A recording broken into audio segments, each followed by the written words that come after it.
Without commitment, you'll never start. But more importantly, without consistency, you'll never finish. It's not easy, so keep working, keep striving, never give up, fall down 7 times, get up 8. Ease is a greater threat to progress than hardship. Ease is a greater threat to progress than hardship. So keep moving, keep growing, keep learning. See you at work.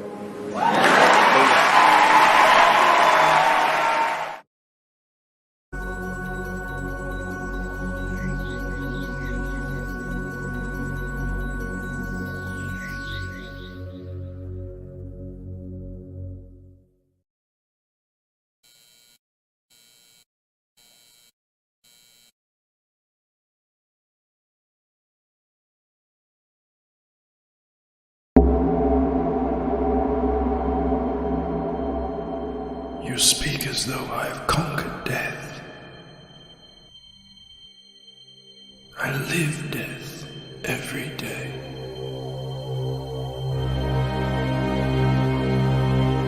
I am surrounded by it, smothered by it. Look at you now. He would have everlasting life. You seek to defy death, yet you cannot even defy sleep. And our like sleep is to death.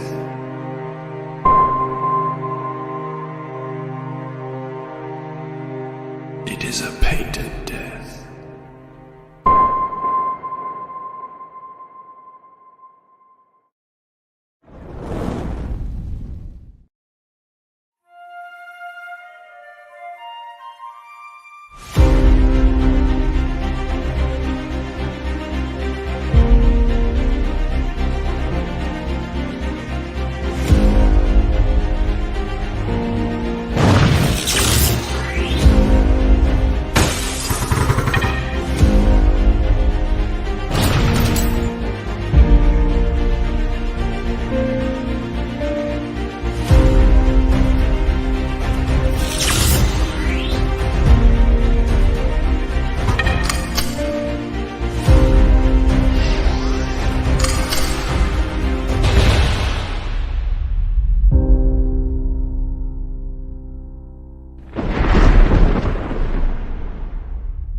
Hey, it's the Diaz brothers from Zate Comics, and we're back with our latest campaign, bringing together all the greatest artists and talent that CG has to offer. So take a look at... Oh! I'll take it from here, Diaz brothers.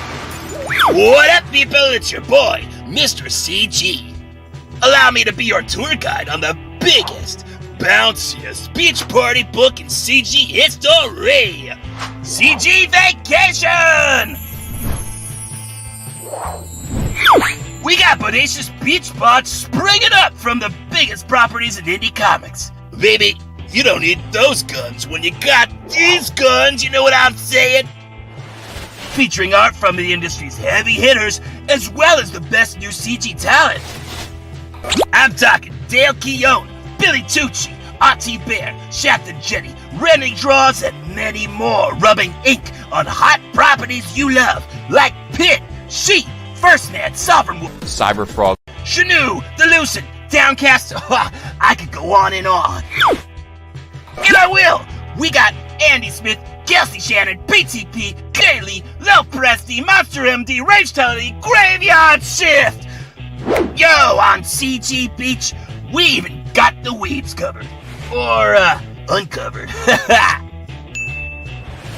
It's gonna be more than 50 pages of pinup perfection, like Penumbra over here. Hey, Mamacita, I was just walking by, and I couldn't help but notice. Holy crap, what the hell is that? We're all gonna die!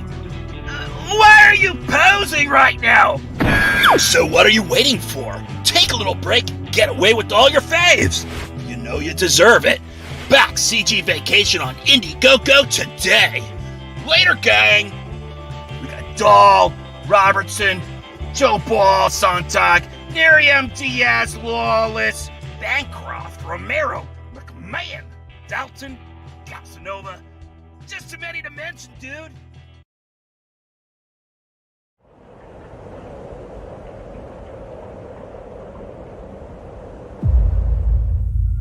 Nosfero, does this word not sound like the death bird culling the living dead at dawn?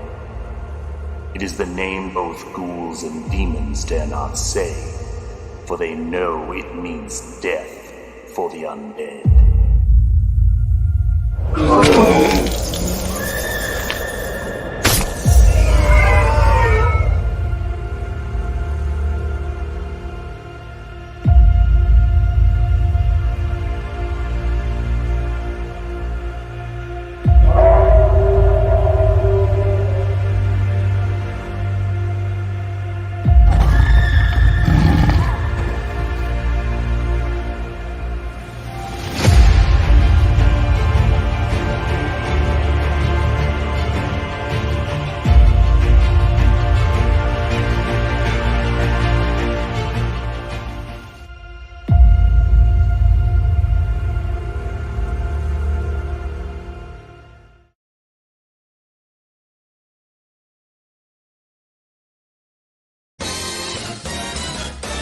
Good morning, come on in. Coffee's good, fresh and hot. There's a waffle in the baker on the grill. We're making bacon. You're always welcome back. Charge!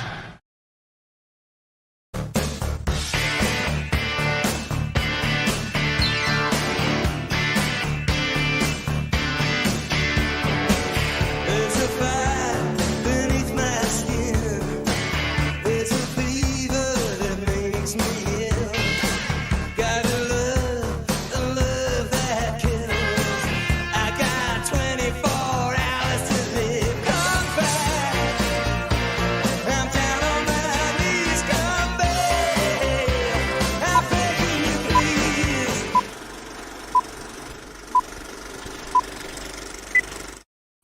What is up, all you fine people? It is great to see you here on this wonderful Tuesday, August 9th. Let's see who we've got here in the chat. Hope you guys are doing well. First up, we have Darren Wagner, D-Wag, the man himself. It is great to see you. We've got J-Bot here. Yo, J-Bot. Always fun being on a stream with you, man. Always a blast. Leg Kick 1, great to see you, brother. Hope you're doing well. We've got Stephen Rockwood dropping the knowledge, as always, with feuds. Indeed. What's up, Scottsley, my main man? Good to see you. I hope you're doing well. Steven is taking the tally there. 446 backers on Nosfero. Can you guys believe it? We're almost to 500. We're almost to 30K. It's an incredible thing. Hey, what is up, AV8R Surge? It is great to see you. And I agree. I love watching these projects come together. I think that's the the great part about Comicsgate. That's the fun thing about it, is you get to see all this stuff, happen in real time. And occasionally even, the coach will allow me to show that process, which is great, man. Couldn't appreciate it more. There's myself saying hail to all of you guys, and it is heartfelt. What's up, Sumo Thor? I hope you're doing well, my friend. Let's see here. Stephen Rockwood Drawing saying hello here. We've got Sean Fair. I hope I'm pronouncing that right. Hello, darlings. Hello to you, my friend. I hope you're doing well. Ease is a greater threat to progress than hardship. Ain't it so? What's up, Cranberry Langers? Great to see you, my friend. Hope you're doing well. B Rose in the house. What's up, chicken? It's good to see you. And I'm with you. When we get together at some point in the future, we will have chicken and life will be good. Let's see here. I can hear now his Bancroft's grandma voice.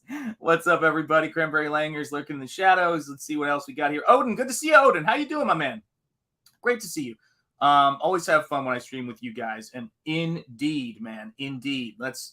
Actually, it's more like this. It's like that, less that. What's up, General Piggy? Good to see you. Hail, brother. And how you doing, my friend? I love that icon. That painting does have to happen one of these days. What's up, Harry B? How are you doing? Indeed. Great trailer. Always cracks me up to see. Yes, I am, and it's going to be great. Hey, what's up, Teflon Ron? Good to see you. Nothing sticks to you, brother. And Bad Crow Comics. Hail to you, my friend. And again, let's make some art. Let's start doing what we do here. So I have been thank you so much, by the way. I have been hard at work on this double page spread I'm working on right now, and I wanted to show the process. Really getting into a groove with these streams. Let me know if the picture quality is good, because we think we've got that sorted out. Everything here says it's okay. Can't be worse than how it had been doing for about a week there. And so, yeah, we're going to be doing this stuff more regularly. Whenever I get a chance to paint and get in front of you guys with this stuff, this is what we're going to do. So right here is probably my favorite part of this double page spread. And when I'm doing a double page spread, one of the things that that always, is on my mind is making sure it works both compositionally and at the same time that there's interest on both sides visually as you're reading across the thing. And so I came up with this idea to have, obviously the main figure, which is Lascivia, which you guys have been seeing if you follow me on Twitter, and certainly if you were here for the last stream. So there's that. But then on the other side, I wanted to give it some depth and scope, because one of the things that's really important, and I know that John talks about a lot, is not leaving the background blank. And so that's the big thing for me when I'm working on this. I agree with that.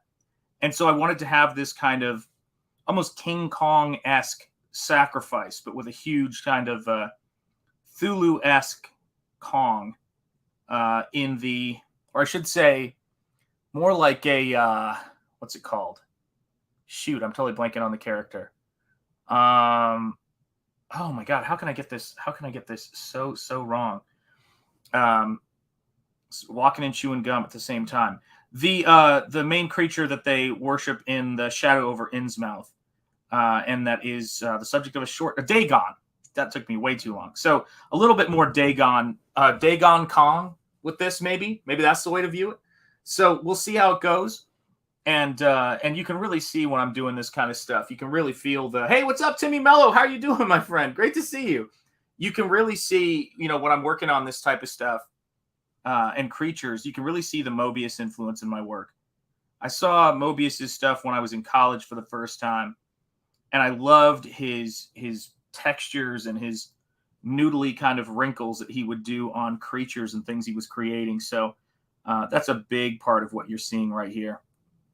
And then there's going to be a figure right up here on this pedestal that's being sacrificed. So that's the big thing. Yeah, Dakong, you're right. Absolutely right. Hail, Enrique. How are you doing, my friend? Great to see you. Hail, says Gregory. It is good to see you, Greg. And it's, is it Levitra? Or Levitra? I always pronounce it wrong, man. I know you told me several times how to pronounce your last name, Greg. And I keep getting it wrong. And I know it's easier than I make it when I try to read. But, honestly, my reading comp is what it is. And it's not a good thing, my friend. But it is great to have you here. And this is why meeting people in person is going to make things a lot easier when we start doing our conventions and things like that. Because it's once you hear it, it's one thing. When you read it, for me, it's just so much harder to learn these things. because my comp is not ideal. So when I'm working on this, I thought, well, I can have a smaller female figure on this side and get the best of both worlds. It's going to be one of those streams, guys. The best of both worlds, and kind of have, both sides of it have an area of interest, and both sides sort of be like a mini pinup within a pinup. And that's the thing that's fun. Pronounce it any way you want. Everyone does. It's the same thing. Le Vitre. There you go. I like that one. Cranberry Langer's got it. So for me, that was the primary interest in, designing it and composing it this way. So I'm going to show you how I rough in a figure really quickly here. Well, we'll see. Quick is relative, but I'll show you guys a little bit of what goes into it. So I've got this figure, and I'm just going to kind of put the shoulder in right there. And if I overstate these things at this point, it's fine. It's all part of the process. Going to get the rib cage in there, and this is a thing about anatomy that I think people often forget, which is to make sure you're angling these things out. I always say that, but when in doubt, angle it out. It's a very useful expression to keep in your mind. Even when you're painting something like breasts right there, or rib cage, or hips, whatever it is, make sure that you get the overall angles. If you look at the Charles Bargue, Jean-Léon Jerome drawing course that was responsible for the academic traditions back in the day in France, it's all about showing you how to angle figures out and angle shadows. And it's really important stuff. Oh yeah, absolutely, man. And it's so funny you said that. I wasn't even thinking about that, but now I can't not see it. So I was born in 1976 in the same hospital. Actually, I was in the same little bassinet that Stephen Rockwood was in. And that's how close we are. That's how far back we go. So Return of the Jedi was really my Star Wars movie. It was the first one I could remember seeing in the theater. I grew up with all the other Star Wars movies before then, so there was a lot of anticipation. So that creature is of particular significance to me. And that's just great. Like now I'm thinking about it, and I love that. Thanks, brother. I appreciate it. Yeah, absolutely. I love that character. I had the From Star Wars to Jedi, the making of a saga video. I watched it all the time. What's up, Dan Lawless? How you doing, brother? It's great to see you. Oh, Dan, Dan, I am trying to petition people to try to petition you to do a Doc Savage comic if that's in the public domain. I think you'd crush Doc Savage. Yeah, everybody's saying hello. Any good French comic you'd recommend, Sean? Let me glance over at that. Well, let me put it into terms of Franco-Belgium comics. If you have not watched the documentary Tintin and I, watch that documentary on Hergé, and watch and then grab some of the late issues of Tintin just for composition, mise en scène, and how you plan out a frame. I didn't get Tintin my entire life till I was in my actually in my 30s, I think, because I had kids at that point. And so, yeah, that was big for me. And Dan, on that Doc Savage note, just so I can be really clear about this, I said to people asked me, who would you want to see draw Doc Savage? They listed off everybody in CG, and I was like, yeah, no, I can kind of see it. But if the question is, who do I want to see draw Doc Savage? Who could do it if it's in the public domain? It's something that you could just like get the money for and make with somebody and create. Doc Savage, the Man of Bronze. I'd love to see you illustrate it, man. You would kick ass. What's up, Julie? See, I got you to catch one. That's how it works. I'm doing it at a better time. Tintin. I'm a fan of, yeah. The as far as laying down the Linclair style or the clean line or clean line style, everything is built off of that. Yeah, Hail to the Lawless. Absolutely, absolutely. Empire is my favorite, but Jedi is right up there with it. Sometimes I'm in the mood is Empire. Yeah, exactly. Me too. Teflon Ron, yo, cheers. That's sad. Asterix is amazing too. But Asterix is, for me, it's a great read. But if I think about it in terms of art, those guys are magicians. Who's the artist? Is it Uderzo? Or I think he passed away not long ago, but I'm not sure. brilliant work. Hey, what's up, Real Sean Crummell? Great to see you. Hey, David Brohawk Williams, great to see you, my friend. How you doing? Hail to you, King. Hail to the King, baby. The Real Sean Crummell, yes. Everybody's here. Yeah, James Bama, yeah, love his stuff. Rocked out. I love Baumhofer stuff too. Really great stuff. Love his as well. Obviously, he's a legend. So there's that one. I think the Arzak stories of Mobius. I love Blueberry. I love. It's a great one. Great Western. I have that one over there. And of course, I think the Inkall. Those would be my recommendations for now. I think people know Black Sad, which is a good one, but I think you got to start with like the Mobius stuff, which is brilliant stuff. Really great stuff. I love to see CG creators preserving the legacy.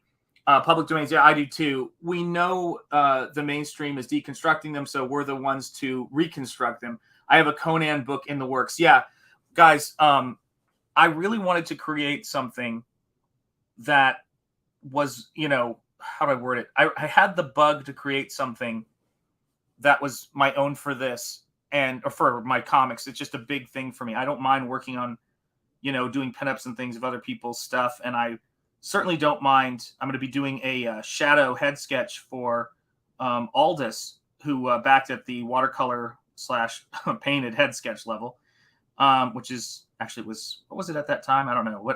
Either way, he's going to be getting a beautiful painted head sketch and of the shadow. And I'm looking forward to doing that because he's a massive fan of that.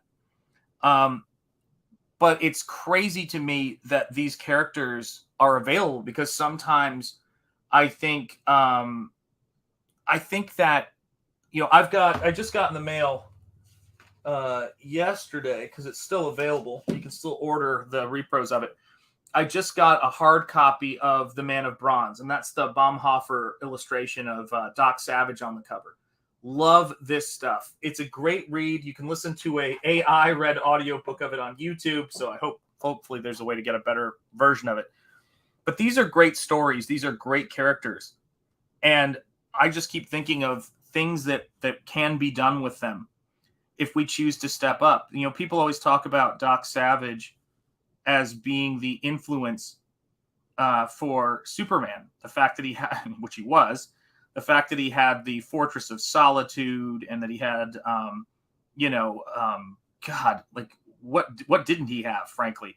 And all of that kind of stuff. But I think the one that gets me the most is that Doc Savage is actually, first of all, he's a junior.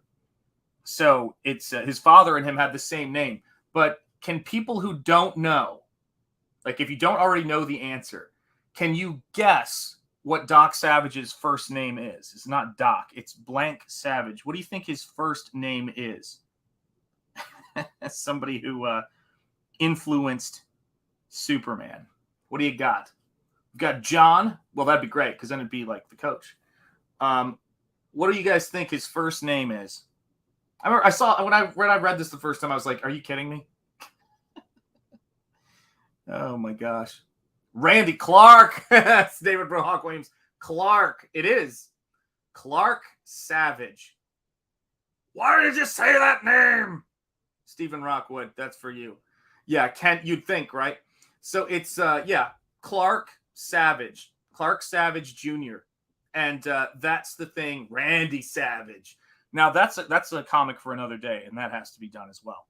So yeah, I mean, think about that for a second. You've got a character named Clark who has a Fortress of Solitude, and is described as a Superman, and he's the Man of Bronze, not the Man of Steel. But I think we know where that came from. It's crazy how many of these things were directly lifted or borrowed from it. And I don't think it was anything that was like a secret. I mean, people knew Doc Savage and they knew the Shadow. So it's not like they were confused. People have gotten confused over time. But there's this incredible potential to bring these characters out and do stuff with them now. And I think public domain characters and reimagining them and reinventing them is going to be a major part of what comics and culture does going forward, because they're the stories in many cases of Solomon Kane, who's a big influence on Nosfero in certain ways. Certainly he's a spiritual influence on how the character works and how the character thinks about things. And I just hope that that we'll see more of that stuff happen. See more of these characters get resurrected because they're so important. What is up, Lord Ravener? It's great to see you, my friend. Let's see here. Hold on, let me adjust my glasses. I like the original Doc Savage pulp art, but I think I like the Doc Savage weird skull cap more. I agree. Listen, Bama's the man. I mean, it's all there is to it. I mean, it's so iconic. Yeah, prototype for Conan previously had me believing Kull was Conan's son. That's right, absolutely. It drives me insane how people mix up the Flash and Flash Gordon, even though the Flash stole his outfit straight out of Flash's comics. Yeah, you're right. Well, it's the funniest thing about it is when these things get out there and when you do a really great incarnation of them as a new generation of artists, all that stuff is going to get sorted out. Like the cream will always rise, and that's what's great about it. Lord Ravener, great news. I have an investor who is making Gun Demon Battle Gate deck happen. Awesome, man. Carlos Villas is doing the art for the deck. Excellent. Vaughn's Black Terror is a perfect example of reimagining character. Couldn't state it any better than that. Yeah, The Rock was almost Doc Savage. That would have been perfect. I found myself wondering if it wasn't the public domain aspect of it that has made that project languish. Because I just think that like what we saw with Truth, Justice, and the American Way, there's this sort of obsessive need to own all of these things outright. And I don't think that the corporations like the idea of something being in public domain as much as indie creators do. So it's very likely that has been a huge part of that. It's been a huge part of why these things are not being utilized like they could be. And that's something that we have, like that we're able to do. It's funny how Cull's attitude, this is from Gregory, Cull's attitude about women was that he doesn't need them. And then we get Conan's. Yep. There you go. Yeah. Well, Conan does what he got to do. Ron Eli played Doc Savage, and he also played Superman in the Superboy TV series. Wow. Holy cow. Yeah, that took me back for a second. Von Klaus and Eric Weathers really got me into researching more Golden Age and public domain characters and their stories. Yeah, they really are trailblazers in that regard because they know the value of really preserving and reinvigorating our cultural history. And I think that it's not a small thing to say that's the case. That's a big deal. We need people to to reinvigorate all of these things before they're lost, because they're a part of us. They're part of who we are as a society, in the Western world. And the Western canon has been so maligned on one level, and then also has been so lost to the obsession with the new, and also just removing it from. There was a time when the Greek literature was something, or the stories of the Greeks were an important part of our education, and so to lose some of that stuff and that part of your cultural exposure is, it affects people in terms of their stories, but it doesn't mean we can't make that stuff new, and we can't make it, reinvigorate it for another generation. So that's the thing that I'm most interested in with, making this work. Like, I'm taking some very classic motifs in this story, and I think they're mythic, they're archetypal motifs. I don't think they're stereotypes. They're archetypes, and I think archetypes are very important for us to bring back. And there we go. I'll sort that out. And then that's enough for me to start figuring out what I'm going to do around it. Just put in just a note for myself right there. There we go. And so as I start roughing this figure in and figuring out what's going to happen, the main thing I'm trying to do is to give myself some basic notation lines, of where this figure is going to go and where it's going to be positioned, so I can kind of work around it. It doesn't matter to me if if I paint over it or go into whatever, but I don't want to just obliterate that space it's going to be in with paint, so that I can kind of see where it is. And the plan was always for this piece to have a dark value in here to silhouette that figure, so that it stands out, even though it's going to be very small in frame. I love this initial breakdown phase of this stuff too. It's a lot of fun, just roughing this stuff in and making the creatures kind of come together. That's the stuff that I really live for when I'm working.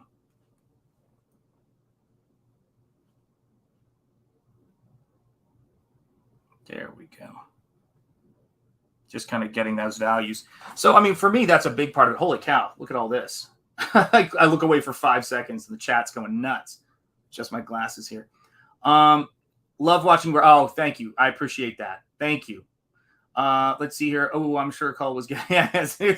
That's right, Odin. Cull was a player. Don't hate the player, hate the game.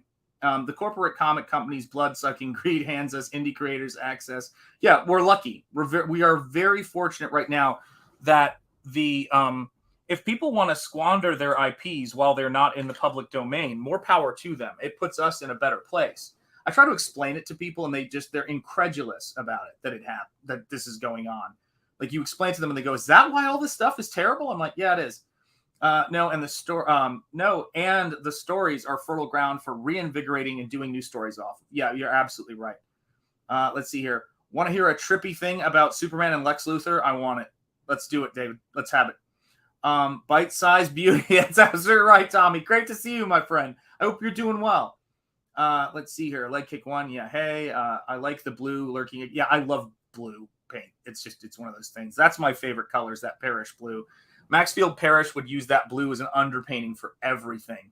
Absolutely, I'm enjoying the act of giving the Hyborian Age a near high fantasy makeover to bring Conan to the new era. Yeah, guys, there's just because people come out with outstanding interpretations of these characters does not mean that they can't be reinterpreted.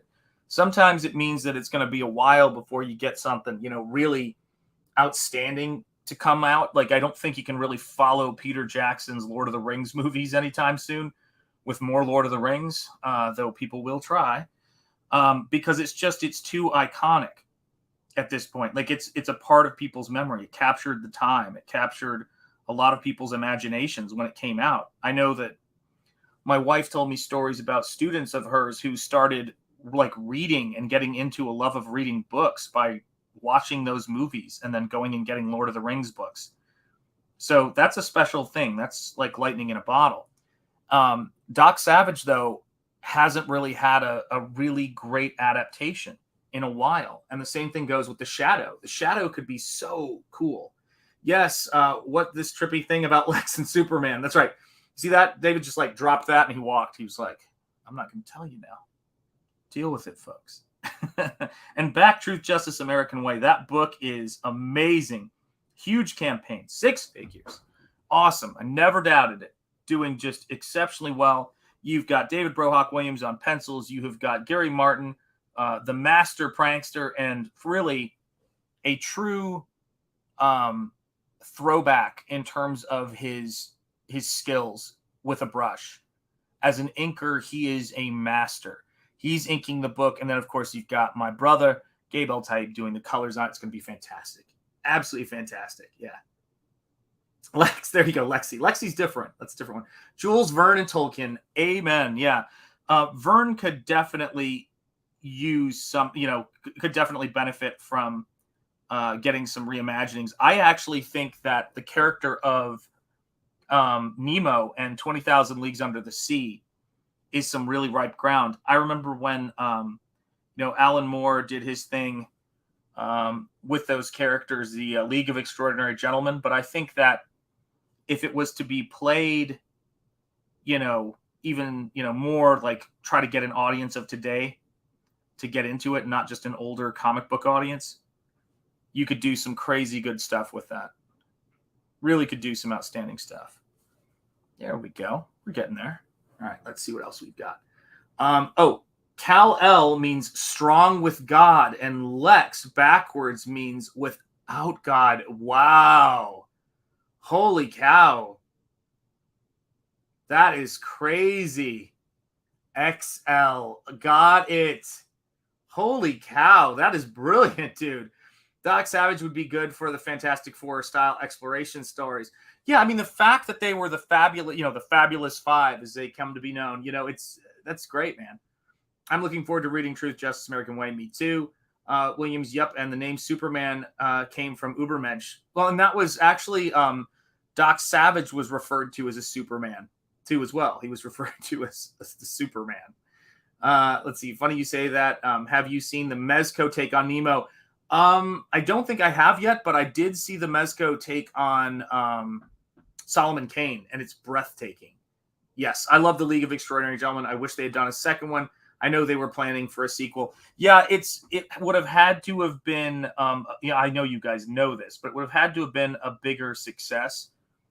And it's frustrating because I think there's a couple of things, just a few things they could have done that would have probably helped it get over that hurdle. And I think that you see this with a lot of movies. You see this with a lot of adaptations. You've got to know what the story is and pick a tone and pick a focus. Is this for an older audience or is this for a younger audience? And sometimes when they try to target a younger audience to expand something's appeal, they end up losing both. Where if they just tell the story, you're going to get a bigger audience. Let me see what I got here. All right, let's see. By the way, this is unrelated to the topics, but for those of you who love to watch MMA and appreciate this, I only recently discovered, let me see if any of you have seen a Volkov fight. Check him out. Okay, excellent. Yeah, we shall. Hopefully, I can't imagine pronouncing that. Posting Pulp covers got reminder how great the Spider stories, yes, are a dash darker than the Shadow with higher takes and very violent. Yes.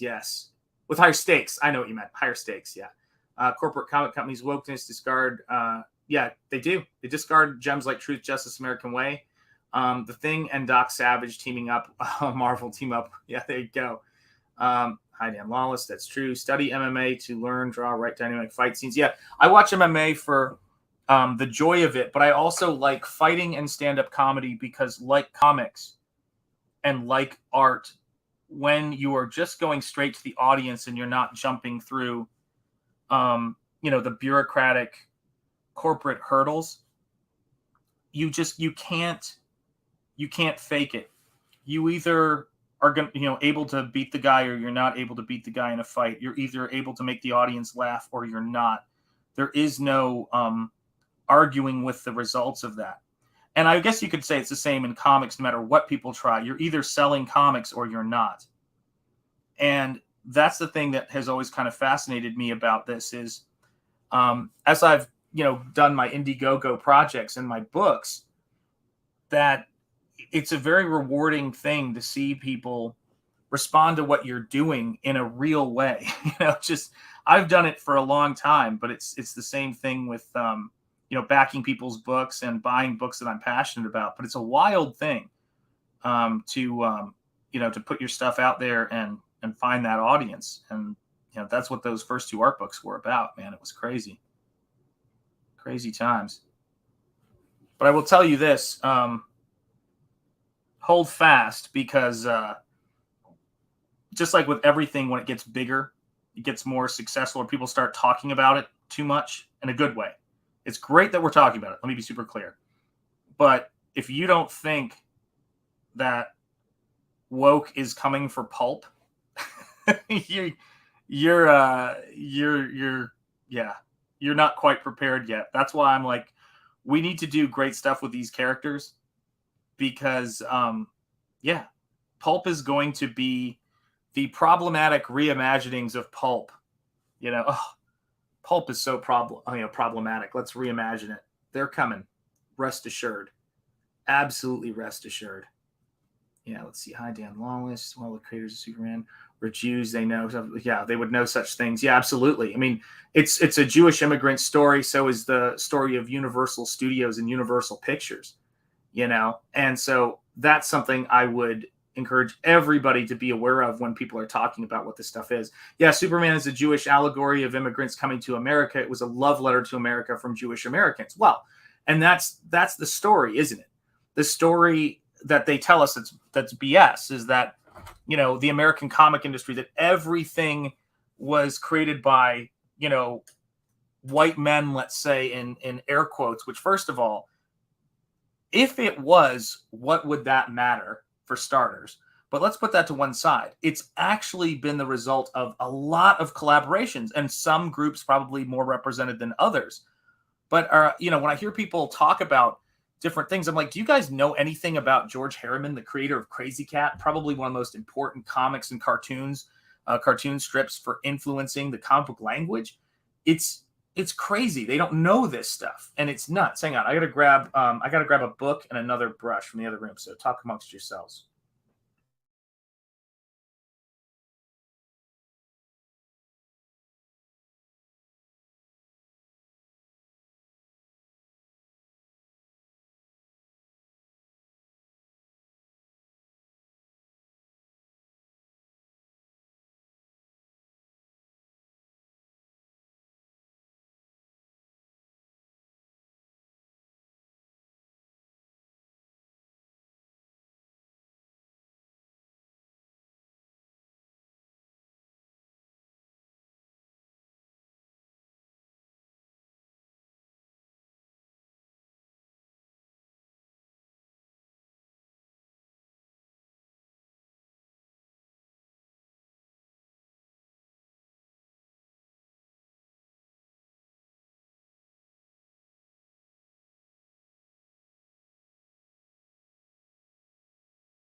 Oh, I already hit that. Sorry about that.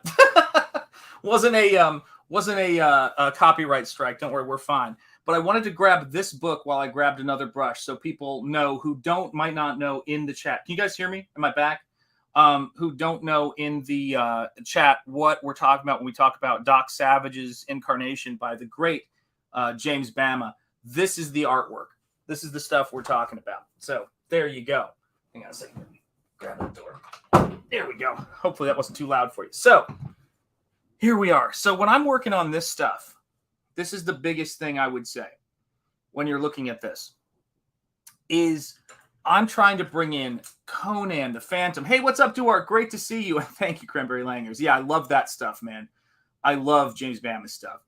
And yeah, hail to you, Duarte. When I'm doing this stuff and I'm doing this work, it's everything. It's Lovecraft. It's King Kong. It's Solomon Kane. It's Conan. It's the Phantom.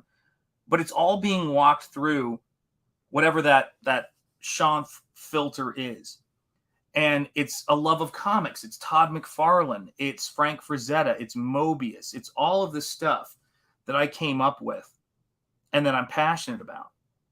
And so for me, sharing that stuff with people, I hope it gets people to check some of this stuff out.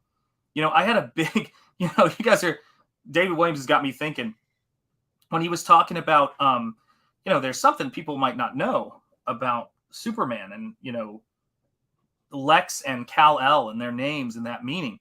There's so much stuff in comics that I just want to share with people all the time because I love this art form, so much. It's such a great art form. And the one that gets me, hey, what's up, Mighty Geek Studios? Great to see you.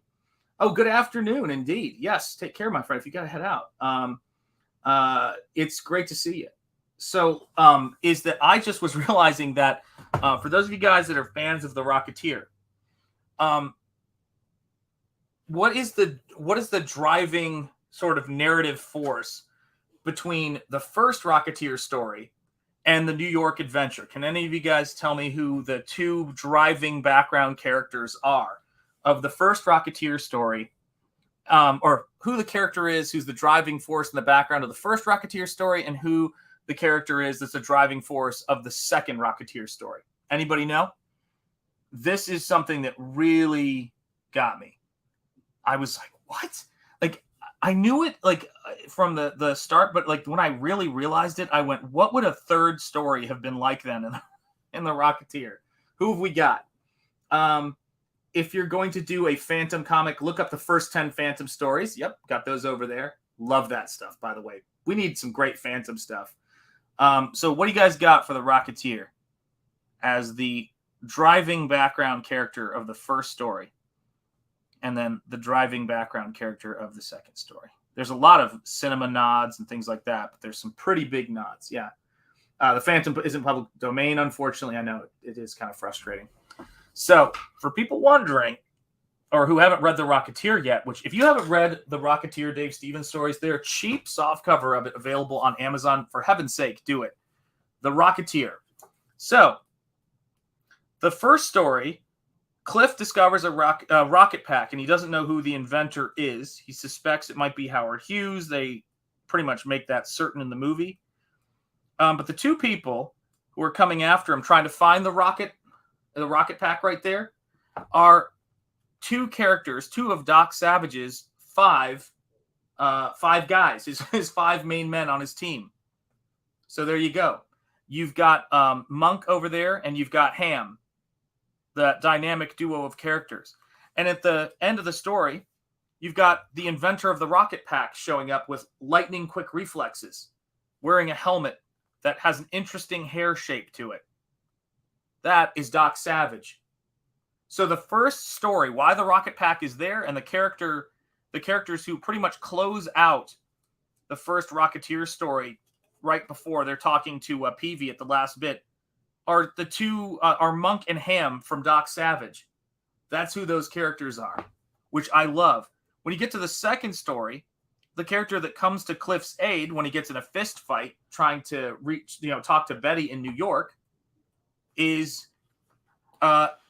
basically this character named Jonas, who is the Shadow, for God's sake. You even have this great panel where he says, so long as he's in New York, I'll be sticking... Wait, where is it? It's out of frame. Sorry, guys. So long as he's in New York, I'll be sticking to him like a shadow. And there's his nose coming out of the panel. And I can relate to that. So those are the things that when I'm thinking about work and I'm thinking about art and I'm thinking about, what I want to do going forward, there's always great nods to this stuff. And I love it. Dave Stevens' The Rocketeer is some of the greatest comic art ever, and it is my biggest influence on what I'm doing right now. Yeah, I know. Seriously, come on, Dan. I would love to talk Doc Savage with you at some point. And Dan, by the way, if you want, hey, what's up, Admiral? How you doing, brother? It's great to see you. Yeah, guys, thanks for getting the word out about the stream. I do appreciate it. Hit that like and share it out. They're like a couple of Dick Tracy characters. They totally are. Yeah, especially the way Dave Stevens draws them. Hold on a second here. Let me see if I can make this happen here. Invite, copy link. And feel no pressure, Dan, but I'm going to send you an invite. If you want to come in and talk Doc Savage, you're welcome to. But no pressure. You do not have to, my friend. So, but I do. It's been a while since we've chatted on stream. I don't know actually how long it's been because time flies. But let me know if you want to pop in. There's your invite. But yeah, I love these characters, and I want to read great stories about these characters. That's what I'm after. I don't care who writes them, but when I'm writing up my list of people I would like to see illustrate Doc Savage as a comic, my first person I would love to see do that is Dan Lawless.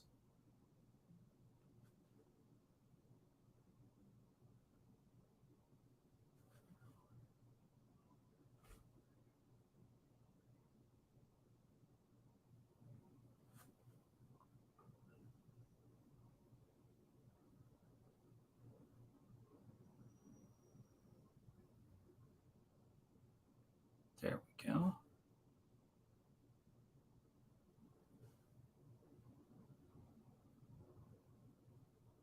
All right, so we're getting this character roughed in.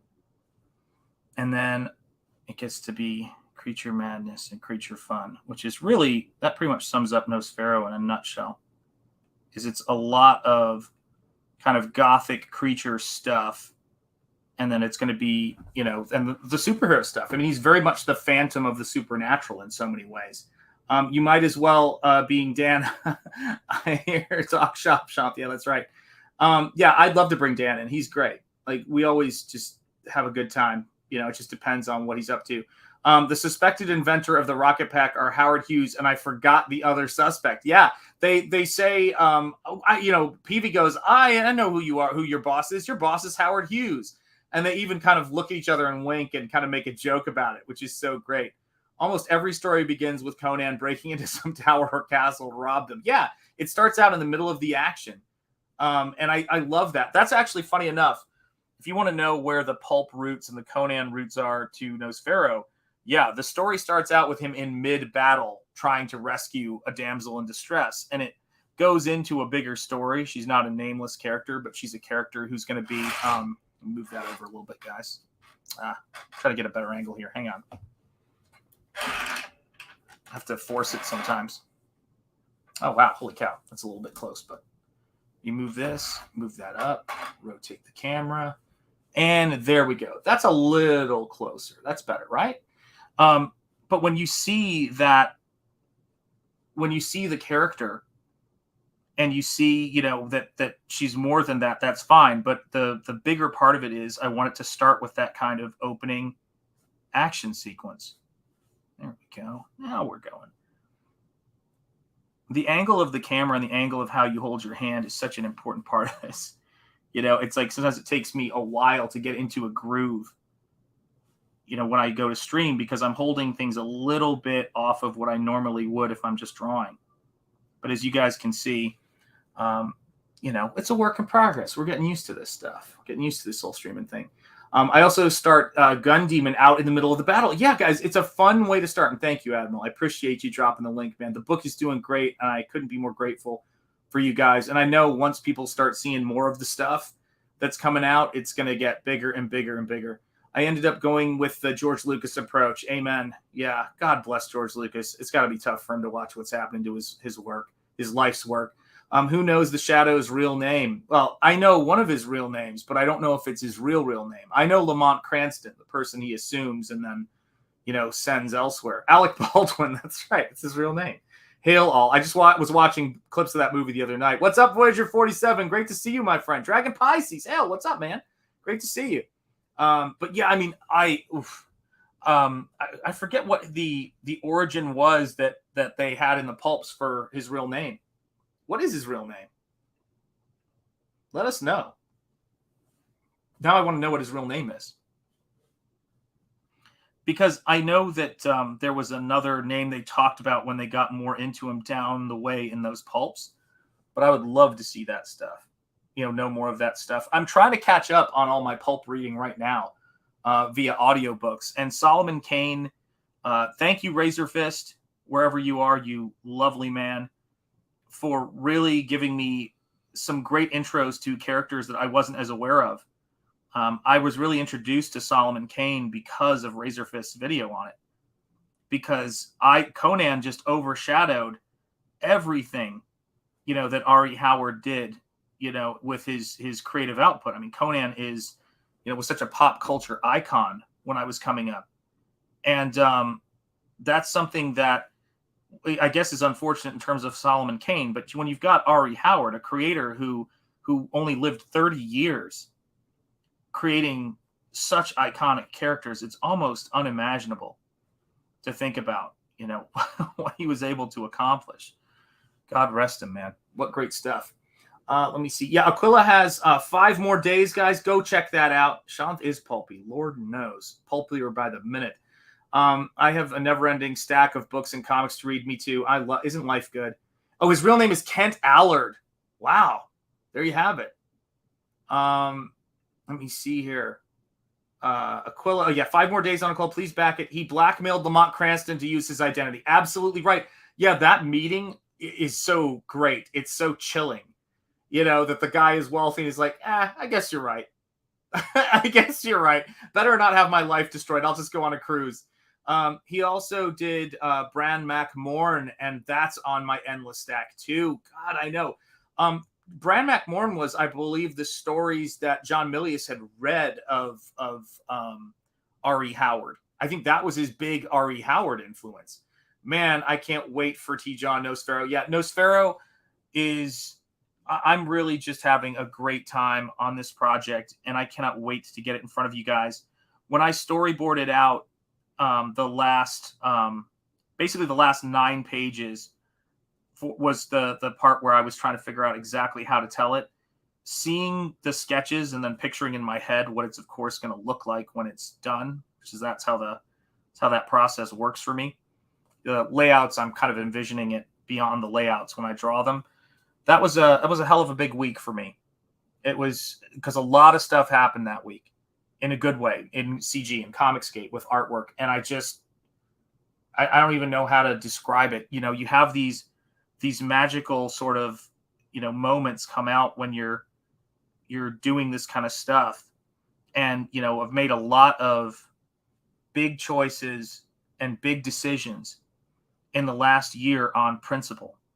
And to see how they've been coming together and things I never would have even thought to do through chance encounters of people saying, hey, you know, have you thought about this? You really do get that sense you're being helped by hidden hands. And I appreciate you guys so much, and your support means the world. And thank you for, you know, subscribing to this channel and supporting me on this channel, on the book, on everything. It's, you know, this stuff is really important to me. Art, comics, American culture, Western culture, and the Western canon, because it's enriched my life. And enriching art that enriches your life is important, and it's something worth giving your time and money to, you know, and that's what it is for me. I'm talking about my time and money. You guys as well, please. But that's a big thing for me. What's up, Skunk Artworks? Great to see you, my friend. Yeah, guten Abend, Chance. Guten Abend, chat. Vielen Dank. Yeah. Bless Father Cider and back the Colossals. Indeed. Check that out, guys. Right there. There's the link. Thank you, Admiral, for getting the word out about all these great projects. You should check out Bullet Train with Miss Ingetti. Good movie. I've heard that from a few people now, so I'm going to have to. Will we expect Nosfero to come at our door this year or next year? That depends on the printing. I'm going to probably, when I look at everything, what are we at? We're August, September, October, November. I'm going to be figuring all that out. I'm thinking October, by October 1st. That's when I'm going to know what's up with that. So I'll let you know. I'll keep you posted, Dragon Pisces. But it's, you know, cannot wait for you guys to get that book. So yes, I will letting you guys know that soon. World War I and World War II inspired a lot of stories. Yes. A lot of makeup effects and a lot of special effects. The main thing going forward, or going on right now. Ladies and gentlemen, welcome to the stream. The original, my main man, my can of spam. It's all about money. Gross Point Dank himself, Dan Lawless. What's up, brother? How you doing? All caps. Sporting his all caps cap. Good to see you, man. I had a birthday, man, and this is what I got. Dude, that's spectacular, dude. Oh, you rock that. I think cap. I got a beanie man. Too, but yeah, it's also I got a haircut, so that helps. Well, I was also going to say though, you know, I always let my hair go long. I don't know why I do this, but I'll let it go long and then I'll cut it, and drives my hairstyles nuts. But so you'll see me at long hair and all of a sudden super short hair. Yeah, all your weird stuff comes out on the internet. Like that's what they say, doesn't it? It just does, because it's like we're like filming each other in our own homes, and yeah, eventually it's just like, okay, here you are, you know. I think some creators would have thrived on that, and other creators from the past would have been mortified. Well, I'm mortified. I have those moments. So yeah, it is fun though. Actually, once you get over the hump of the weirdness of it, it's amen. It's a lot of fun, actually. Yeah, you're probably right, Mighty Geek Studios, to shoot for next year. You're probably right. I'll skip Hollywood productions in this era. Yes, absolutely. Yeah, that's the Marxist stuff is nuts. Everybody's saying, "Hail Dan, that green all caps hat is great." Yeah, dude. Ethan, let it be said that Ethan's quality of products is very impressive. Yeah, those caps okay. are fantastic. Can we sell this hat actually? Because look at it. Yeah, man. Hold on, let me make it bigger. It's got this little edges to it. Yeah, it's beautiful. And then it's got like that kind of thing in the back that hooks on it. You can get the exact width. Because I got a gigantic head. No hat ever fits. This is the best fitting hat I've ever had. I've heard that about the sweatshirts. I've second. heard that about the hoodies and everything, and it just seems like, yeah, Ethan's making some of the best stuff. Dude, beautiful, man.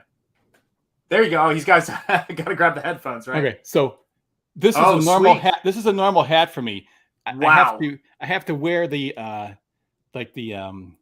last rung. Wow. It's weird doing this backwards. So I just it always breaks. So I just tied it together. Yeah, man. That's your average hat that you would find somewhere. What size hat did you get? Is it a one size fits all, or does it come in different Yeah, sizes? it's one size fits all. But it also the inside, the this part of it, the depth of it goes over my head. So if you're it's blowing in the wind, this isn't going to go anywhere. Most hats when I have them on, it's like the wind just blows it right off because it's Yeah, I love the hats that got a little bit more like depth in them too. I don't like them to sit on the top of my head. It's not my thing. I got a bunch of hats and none of them fit me. I would buy another one of these hats just for the fit. Dude, it's a great hat. Because when I take the glass stuff, I can even pull it down even farther. It really gets on top of my head. So dude, people are liking you in the hat. I'm just saying. Wait, when is your hat calendar coming out? You need to talk to Anna. Go head to head.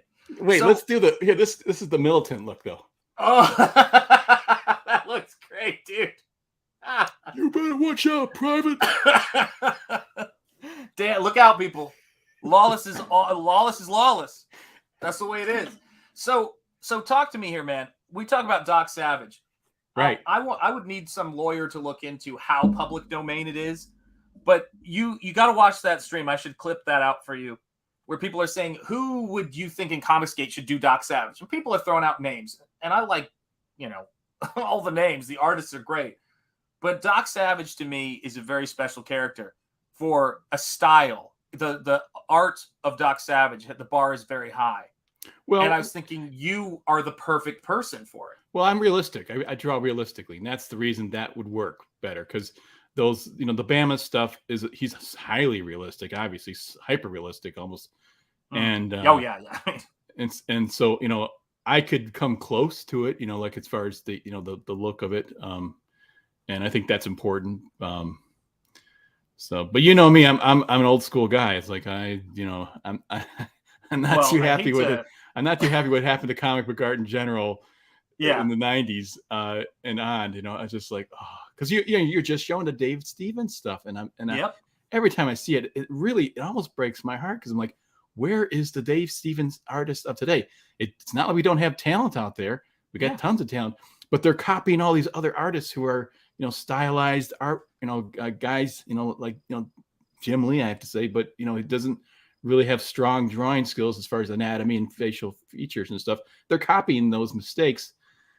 And it's just like they're not learning the basics. They're not learning the structure, how to draw a face really well. And it's just frustrating as heck to me. It always was. But enough one of the reasons me, I left Dan. the business. No, sorry, go ahead. This is the thing, though, right? Is that this is something I'm going to pay you a brutal compliment, if I may. When I was thinking about you drawing Doc Savage, though, it wasn't because of me thinking about you being a realist artist or thinking about you emulating those other artists. Again, apologies in advance for this compliment. It's because I think of you as being much more of a romantic artist, which is what I think it needs. Your work has a romanticism to it when you draw the figure. That's what Bama had. That's what Baumhofer had. Well, that's what most artists used to have. That's what most artists used to have before the 90s, frankly. Yeah. I mean, the whole, even the old comic book stuff, which was drawn simplistically, still had it had a Greek and Roman influence on it. It was the beauty, those beautiful sculptures and paintings that you saw there. All those guys were looking at that stuff. That's how they learned. That's how they learned to draw. Even if they couldn't draw that well, they were still looking at it. Now they're looking at Liefeld or whatever, and I don't really want to bash those guys too much because they have energy in their work. The kids love it. The problem though is there has no basis. And back then I that's when I left the industry. I said, doesn't have a future. And I was right. It fell apart after that because it didn't have that foundation any longer. They just swept it away. The corporations just, push these guys and they, just to sell comics and not to create great art. I think Stan Lee was really interested in doing great art and stories. But I think, the thing about it, I would say about all of that stuff though, is it all goes into, I think that generation by comparison to a lot of what we're seeing today, though, you can't compare the two because there's one thing they did, their lasting contribution, what they did with their popularity, was founding Image Comics. And what we're doing here in Comicsgate is such a child of that. Like, there were many independent comic companies and launches, the Rocketeer, the Black and White Boom. Mirage Comics, to me, is a huge influence in what Peter Laird and Kevin Eastman did with, operating out of Northampton, Mass, and building this thing and doing things their way until, they sold the property off. But it's an amazing thing to me when I look at your work and I look at the stylistics of people's stuff, that, it really is a lot like casting. And there's very few people you can cast for illustrating Doc Savage, and who aren't going to either do a Bama Doc Savage, and I mean this in terms of painters, right? Who aren't going to attempt to do a lesser Bama. I don't think anybody's looking at Baumhofer's, which I think they do well to look at, because there's a lot of really great stuff there that Bama didn't mind in terms of the backgrounds and things like that he put in the world. But anyway, you slice it, there's this rich material, and you need someone who can bring it to new audiences. And I think that you're one of those artists, and this is my highest compliment I can give, that I want to see drawing a Doc Savage. Like, I think you could adapt the Man of Bronze and make the definitive comic book storytelling of the Man of Bronze, in my opinion. Maybe. I'm more interested in Conan, though, frankly. I think it's it's not so much it's not so much the character, it's the backgrounds, the settings. I mean, I love nature. I mean, I love hiking to the woods and all that stuff, and mountain biking and things. So, man, that to me, that's beautiful. I'm not a big city guy, and even though I'm in the suburbs, but listen, you have to understand though, Dan. In the Man of Bronze, we get Doc Savage in the jungle so fast. Then it's Mayan cities. So just give me those 3 pages of the Antarctic Fortress of Solitude that you be actually not even there. Give me a couple of New York cityscapes. I know you can do them. And then take me to the jungle. That's all I'm saying. If I have to use a ruler, it's no good. Listen, I will freaking draw those backgrounds if I have to, Dan. They'll be awful, and then you'll draw them. But the thing about it is, you know what? You got me thinking. I'm going to do a Doc Savage. I'm working on this Kent Menace, which is this Kent Menace story is kind of a pulp character too. Yeah. It's kind of a modern pulp character. Yes. I'm almost done with that, and when I'm done with that, I'm going to do a Doc Savage sketch. Maybe I'll do one in between just for fun. Dude, this is the thing just to clarify stuff in the chat, because sometimes we use certain terms and they become memes. So when I say the thing about Dan, when I think about your work is your and your art, you're a romantic. I want to be really clear what I meant by that. Without asking, Dan sent me 24 roses. And so that's what I meant when I said romantic. Okay. Let's not get this confused and turn into a whole thing. I got my military shirt. I got my military hat, but I got this purple cup, like. That's right. He's got a big heart, people. He's got a purple heart, some would say. So when I show Doc Savage, I show this, right? Fantastic. I saw that. You look at it. Incredible. Right. But you got to love James Bama. Here's what James Bama didn't do for the Man of Bronze, or for his Doc Savage as much. He did it in other works. The zoom out. This is the landscape of what was going on in that story in the Man of Bronze. It's the jungle. It's this lost civilization that's got gold. It's going to lead to how Doc Savage funds his whole operation. So when I think about it, I picture this guy, trekking through the jungle, getting in fist fights and things like that. But it's not, I'm not interested in seeing the cityscape aspect of Doc Savage. To me, that's the shadow. Do you know what I mean? I'm interested in seeing the Indiana Jones quality. You know what I mean? The ruins and the jungle, that influenced Indy. Yeah. That's what I love. But often, even that, he would often go to old warehouses, or kind of like on the outskirts of town kind of thing. Yes. Or, it would be, something in a remote area. Yeah. It wouldn't necessarily even have to be a jungle. It was. He wasn't actually in the city a ton, really, when you think about stories. I mean, I have the stacks of Doc Savage novels, or paperbacks. I remember once I went to this old rickety old. I love those old bookstores that I don't think they exist anymore. You walk in, the creaky wood floors and stuff. Yes. And so I saw all these Doc Savages. There's like 30 of them. They're like $1, So I go up to the counter with 30 of these things. I'm like, you're gonna read all those? I'm like, Well, actually, I bought them for the covers, but Well, that was. but I right did read a lot of them. I read a lot of them. They were a lot of fun, By the time we came around, you guys had bought them all. Like, we were just a couple years behind you, and you guys had them all. You guys were the delinquents going in and ripping off the Frazetta covers from the books, so these poor coverless books were left on the. No, I never did that. I never did that. Yeah, That you weren't that bad. that wasn't that. Yeah, I remember. What was it? Right, the other and Who's the Stout. guy that's a Conan artist? Joe Jusko. He said he used to do that. Yeah, And, that's and right. I'm like, what do you do? That's the first time I ever heard of it. Like, you would rip, Well, I think it's the idea of ruining a book like that. It Yeah, was it just is, like right? to take any book and sort of rip the cover off. Yeah. It was not only wrong, but it was Mhm. also ruining a book. Yes. So Yeah, plus, I I want mean- to pay for it. I want to actually Mhm. buy it. I want to actually buy that. There's something about supporting that thing, and that's so all this No, Frazetta it's- stuff.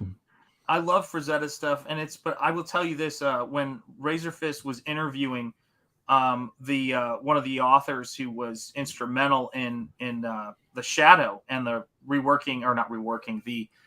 introducing a new audience to the Shadow at the exact same time when they were doing the Doc Savage books, they asked him straight up. They said, "Why do you think Doc Savage became the thing and the Shadow didn't?" And he went, "It was those James Bama covers, man." He's like, if those James Bama covers on Doc Savage are what created that resurgence. That's how great that stuff was. Oh yeah. Oh, got a and super chat here. what was it? Bob Larkin too. He did some Yeah. great Doc Savage. Larkin. He stepped up. There's some of his paperback covers are some of my favorites. Yeah, man. And Teflon Ron, thank you for the $2 super chat. Of course, that means that we are going to have to bring forth our lovely cheerleaders. This is for you, Teflon Ron.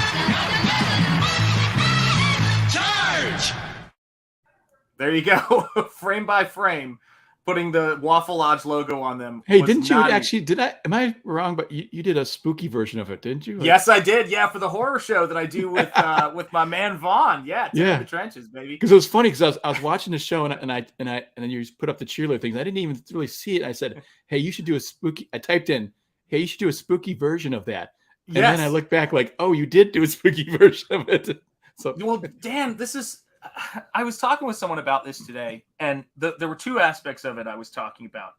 And you know when you think you've had conversations with people because you've talked about a topic so much, and you realize that they had no idea, you hadn't talked to them about it. So I was explaining to someone who I've talked to about CG and all this stuff with, and they had never heard the story of Richard C. Meyer and Antarctic Press and all of that stuff, and being booted from Kickstarter. They hadn't heard any of that stuff. yeah, But the other thing that in many ways is the bigger part of the conversation is I've never had fun talking about this cool stuff with people like this in my adult life, like I did when I was a kid, as I have in CG, talking about Doc Savage, having fellow artist brothers whose work you like and you want to see their take on things.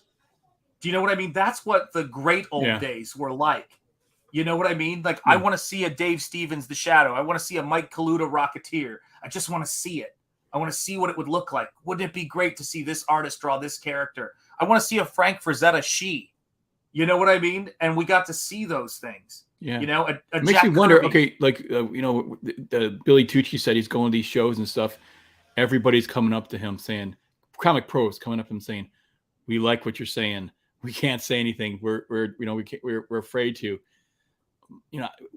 What it means though is there's a lot of artists there who are really looking at the creator own thing. We could have a massive, when this thing breaks open, we could have a massive influx of talented art and comics and stuff it could be really cool. But you can tell the tide is turning a little bit, and the dam is about to break because people have had enough of this nonsense. That, I mean, just even putting away all the political woke stuff, just the idea. I mean, for myself, I'm starting to become more conscious of the fact that people like Jack Kirby and Steve Ditko didn't get paid for all that work. We were just talking. Who's the one guy? Just Chris Claremont. They're trying to cancel him for making a couple of jokes just recently, and it's like, so not add insult to injury, because his X-Men you know, I mean, his creation there was worth far more than they probably gave him, I would think, you know. Oh, without a doubt. So he was doing all right, but at the time, but you know, yeah, I mean, he's well off, I'm sure, but I'm just saying, compared to what actually he could be making, I think that it's Dan, I apologize for this comment. You know how there are those people who start up fake Kickstarters of people's campaigns? I'm going to start up a fake Indiegogo Dan Lawless Doc Savage, and you're going to have to get a restraining order. It's going to be ugly. You know, I will be shunned, rightfully so, but it's totally worth it in my mind. You're gonna start a Kickstarter for Doc Savage, me drawing it, and just tell me you're just going to tell me you're just going to do this. Yeah, it's just going to happen. You know what I mean? It will ruin my life. We've raised the money. Here's the money. You better get working right now. That's buddy. exactly right. That's right. My wife will call you crying. I tried to stop him. You know, it's the equivalent of the draft. You know, it's sort of like you will report to this comic book drawing table at 800 hours and get busy. Start drawing Doc Savage. I would never want to put that kind of pressure on Dan. I just want to say, though, I do feel as though America is drafting you to save Doc Savage. So I don't want you to let that bother you at all when you go to sleep at night. But if it was in the public domain, freaking hell, man. You know, I'll tell you what, though, Conan is, to me, is, you know, is just as an American, if not more American, because of just, you know, Howard being a Texan and making his Conan was a creation of all the guys he knew in Texas, the tough guys he knew, that, you know, that is just, I mean, that to me was really, really exciting. And the fact that he just, you know, he's writing, it just flowed like effortlessly. It's one of those great characters. I mean, I'm starting so much trouble now. Look, Dan, listen, we all know already that I'm sprinting to hell as we speak, so I'm doomed. But I will say this too, is that when I think about R.E. Howard and even Lovecraft, you know, these tortured creatives, for lack of a better way of putting it, you know, R.E. Howard obviously, you know, ended his life with, you know, from grief, but also was clearly a sensitive, troubled, you know, creative person. Lovecraft did it slowly wasting away with an awful illness and alienating himself from everybody. But by the time Lovecraft was 40, he had redefined the horror genre. R.E. Howard did it by 30. What do you think about that? Like does that just it blows my mind, frankly. Yeah. I'll say what I think about it. Natural storyteller, an absolute natural. You know, it's interesting when you read a Howard story. It's you know sometimes it's stories that, like, they don't have enough description. And you're trying to figure it out. And you're trying to picture it, or there's way too much, and you're just like bored out of your mind. Yeah. He had that way of just picking the economically right words. You know, that's perfectly. The not too much, not too little, but describing the scene perfectly in your mind's eye, but keeping it flowing and keeping it rolling, not too complicated. That's a real talent, to be able to just be able to thread the needle, so to speak, and get in there and, you know, tell a heck of a yarn. I think that the separation and the loss of a thriving pulp novel culture is one of the things that has hurt comics the most, in terms of making them more tedious. You know, movies getting longer and longer and longer. Every novel has to be a giant epic. Every book has to be a giant epic.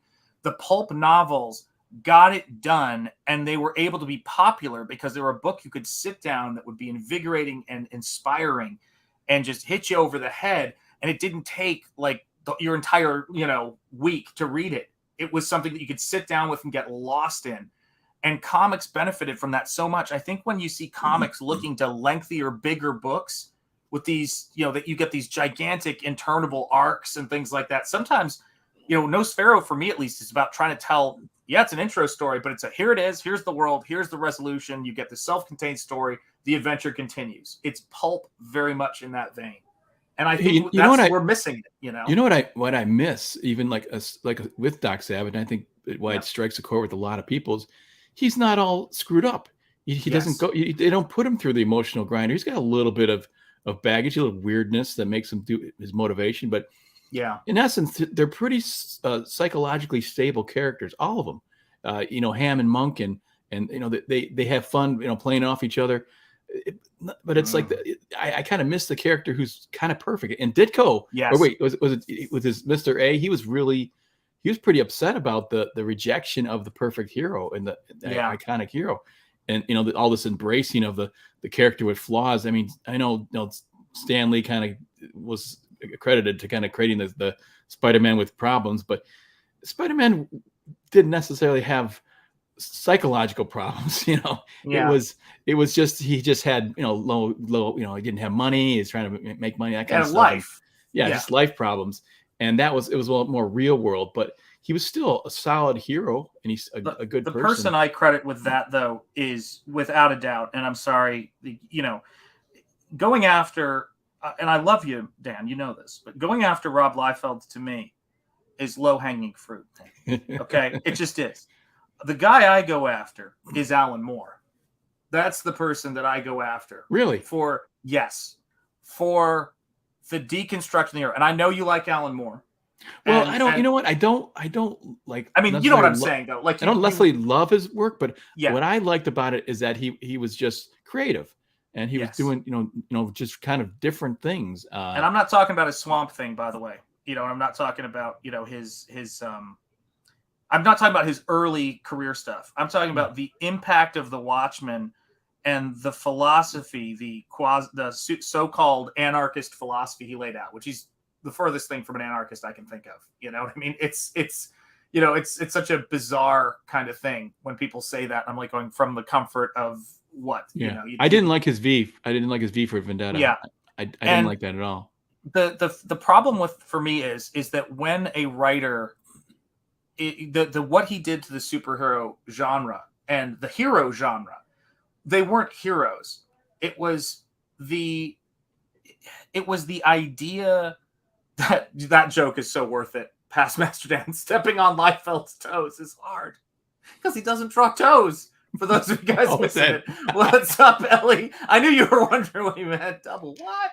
So, but what I mean by that is that it's what it left in its wake, and what the lesson of that story was, or what the social impact of it was this very awful idea that because you can't imagine someone making the right choices in their life if they had power, this is a very Marxist thing, right? That powerful people have to be victimizers. They have to be. They either have to be pathetic deep down, victimized or victimizer. And that's what Watchmen sets up. That the only way humans accept reality, all reality or sense of reality is delusion. And the only way to, it's a nice little jab on religion.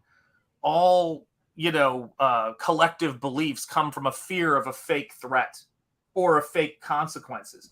And I think that it's unfortunate because he was taking the works of people who were not anarchists, who were in many cases immigrants, in many cases had overcome, been to war, gone through all this stuff. So he was taking a heroism he couldn't understand, in my opinion, and had never seen, and undoing it. And that to me I would say you can judge an industry by its kids, and how successful it is in the wake of creators. That was the beginning of the deconstruction and undoing of the art form. Yeah, I mean, I agree. I liked those things I saw and I recognized, and I didn't like those when I saw those things. But what I did like, though, is that they were free to be creative. Sure, So that was the aspect. I think that's the thing I'm responding to in Watchmen and a lot of those comics. I was looking and going, wow, they're just doing like Mobius. That was weird stuff. The Inkle, that was freaking weird. I didn't necessarily love the story, but it was just so I sort of love the creativity of it. You know what I'm saying?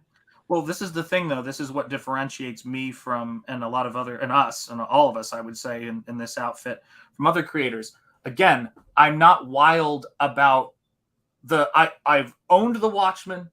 I enjoyed the Watchmen. You know what I mean? Like, let me be really clear about that. And though I disagree with its impact and its core philosophy, I would I would die for the right of the other person to be able to say it. Do you get what I'm saying? It's just the people who have been pushing that agenda. It was like the perfect weapon for eroding all heroes everywhere. Perhaps. And Denny O'Neil talked about that. The stuff that we're facing now, you're saying this stuff where it's forced and you have to do this and you have to do that is a result of this deconstruction that has kind of knocked the foundation out. Is that what you're kind of saying? Yeah, we're waiting for their weapon, right? Yeah. Like they're waiting for, like, so you get a style that's easy to emulate, right? In animation, we'll use the CalArt style, right? For example, you get a style that's easy to emulate. That was that person's true vision. That when they did it, they were trying to go against the grain, right? Yeah. And so, but that's not what they saw. They went, "Holy crap! A child could draw like this, and it's popular. So we'll hire people who don't cost a lot to create shows that look like this because it's not expensive." And then it pushes out all of the people who have anything else to say because it's more expensive. So it's easier to take a property and, quote, make it dark than it is to write a great marriage with, like David Michelini or Michelini, how do I pronounce it, did with Todd McFarlane and Amazing Spider-Man. He wrote a great marriage for Mary Jane and Peter Parker. That's harder to do than splitting them up.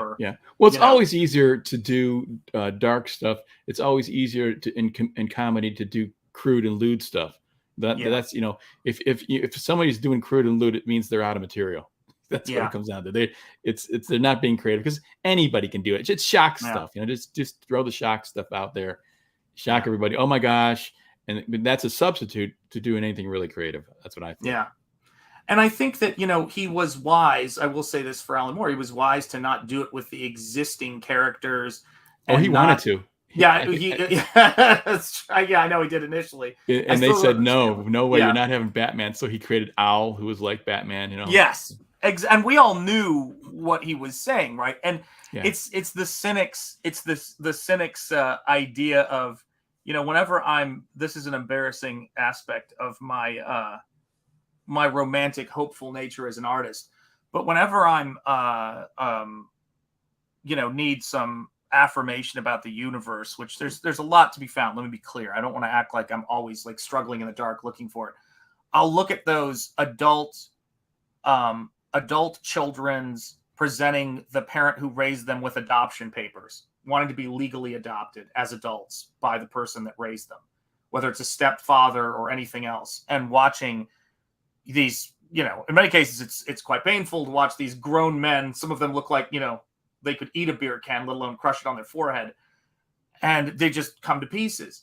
And the idea for these people that, you know, in the case of Bruce Wayne, he could just adopt Robin, seeing an orphaned kid like he was orphaned, and it would be a positive thing, an imperfect thing. There's no mother present. There's, you know, other aspects to it. And they have to view it as everything in terms of victimizer. He's only adopting this kid, you know, for that reason. And that makes me feel really sad and a little bit sick, you know, that we can't just think of things like good people exist. It is what it is, you know? And so I think that Doc Savage, the Dan Lawless's forced upon imaginary Shanth project, let's be clear, that's what it is. It's a delusion of my mind, but it's what I need to have to keep going. Doc Savage is the perfect man. Like, that's how he presents. He has a philosophy and a drive to him. And I just don't think there's a lot of people who could believe that and paint it or draw it or illustrate it like you could. And that's my highest compliment. It's not, it's a compliment that you take into whatever you do next. It's not to say, oh, do whatever, but just know when I say that it's from the heart, brother. Like, it's I mean, ton of respect, man. I'm grateful for that for sure. Thank you. I mean, your stuff is beautiful. And it was, by the way, to be clear, so Stephen Rockwood doesn't murder me. Stephen Rockwood goes, and who was the person who suggested Dan Lawless in that chat? It was Stephen Rockwood. It was not my genius. I had the aha moment after I read Stephen Rockwood. But it's very true. You know, it's when I listen, it's good to see you, Courtney's Fellowship of Oddballs. It's great to see you here. And hail, Son of Liberty Radio. Great to see you. And drive safe, my friend. Let's see here. But it's misery does love company indeed. But there's very few people, I think, who, when you're in your Conan art, is a perfect example of this, right? All of the stuff I see you do, your stuff you've done for CG Vacation, it all just has that classic rich pulp you're doing our ancestors very proud, Dan, with your stuff. I'm just doing standard traditional art training and take the effing compliment, Lawless. My head's already so big it doesn't. My head's so barely, I can find a hat that barely fits me. It's like it gets any bigger. I won't be able to even fit this hat. It's you, like you said, as somebody who, when I met Dave Stevens, he was such a gentleman. His artwork amazed me so much. He was so kind. He was a great person, and I love Dave Stevens. What was? Hey, by the way, what was? How did he pass away? What was? Leukemia. Yes, stupid cancer, man. F cancer. By the way, in the chat, feel free to hit that. It's one of those things that, when I met him, I know he had lamented never going to art school and getting an art education. And one of my dreams, and I'm so sad I never got to do this, was I wanted to meet him again and say that, you always feel like you missed out on not going to art school. But let me just say this. The best thing that happened to me in art school was someone introduced me to the Rocketeer. And it inspired what I'm doing with my work. You were one of the best parts of art school, was me seeing your work. And I never got to tell him that. I hope he can hear that in the hereafter, and all that stuff. But what a legend. And so when I see your stuff, the highest praise I can say is, and I know you have probably, but I'd love to see Dan draw the Rocketeer. I'd love to see you draw the Shadow. Like, these are the things I care about. And your stuff is just beautiful, man. Thanks. So this is the Rancor, it looks like? This is going to be like a Thulu-like demon that's totally now, when I see it, I'm going, oh my God, Return of the Jedi in my youth. But this is for the double-page spread for the Visions book that I'm doing. Oh, okay. So it's going to be a smaller part of a larger painting. So it's like in the background, very, very deep background. So there's going to be vampires, there's going to be, lascivia here in the foreground, and all that stuff. So it's going to be a bigger painting. And then, it's a blast, man. And when someone said, oh my gosh, is that, that totally reminds me of the Rancor. I was like, saw like my childhood moments flash. And I was like going, oh, good stuff. Yeah. That's great. I love it. It looks like an awesome monster there. Because I was thinking about how it's funny how things come together, because this actually influenced them too. But how the Willis O'Brien Kong felt when you saw it the first time, the fangs that it has, like in both the old posters, but the stop motion puppet when it comes 1933 and it roars and you're like, holy cow, like those teeth don't close. It's just meant for killing. Like, Kong is serious. Like, I love King Kong and gorillas. So this was, a lot of people hated that Kong Godzilla movie. Was it? Just recently. Oh, the recent one. Yeah. I don't know. I don't know if I thought the story was all that great or anything, but man, I liked it. Sometimes I just want to see Kong do shit. Like I can almost watch a reel of him just special effects of them, ripping stuff apart and doing crazy stuff. I was just like, wow, this is great. But everyone's got a bitch about something. It's like, I just, I liked it, so I enjoyed it. Yeah, it's. I will say this too, which is when I think about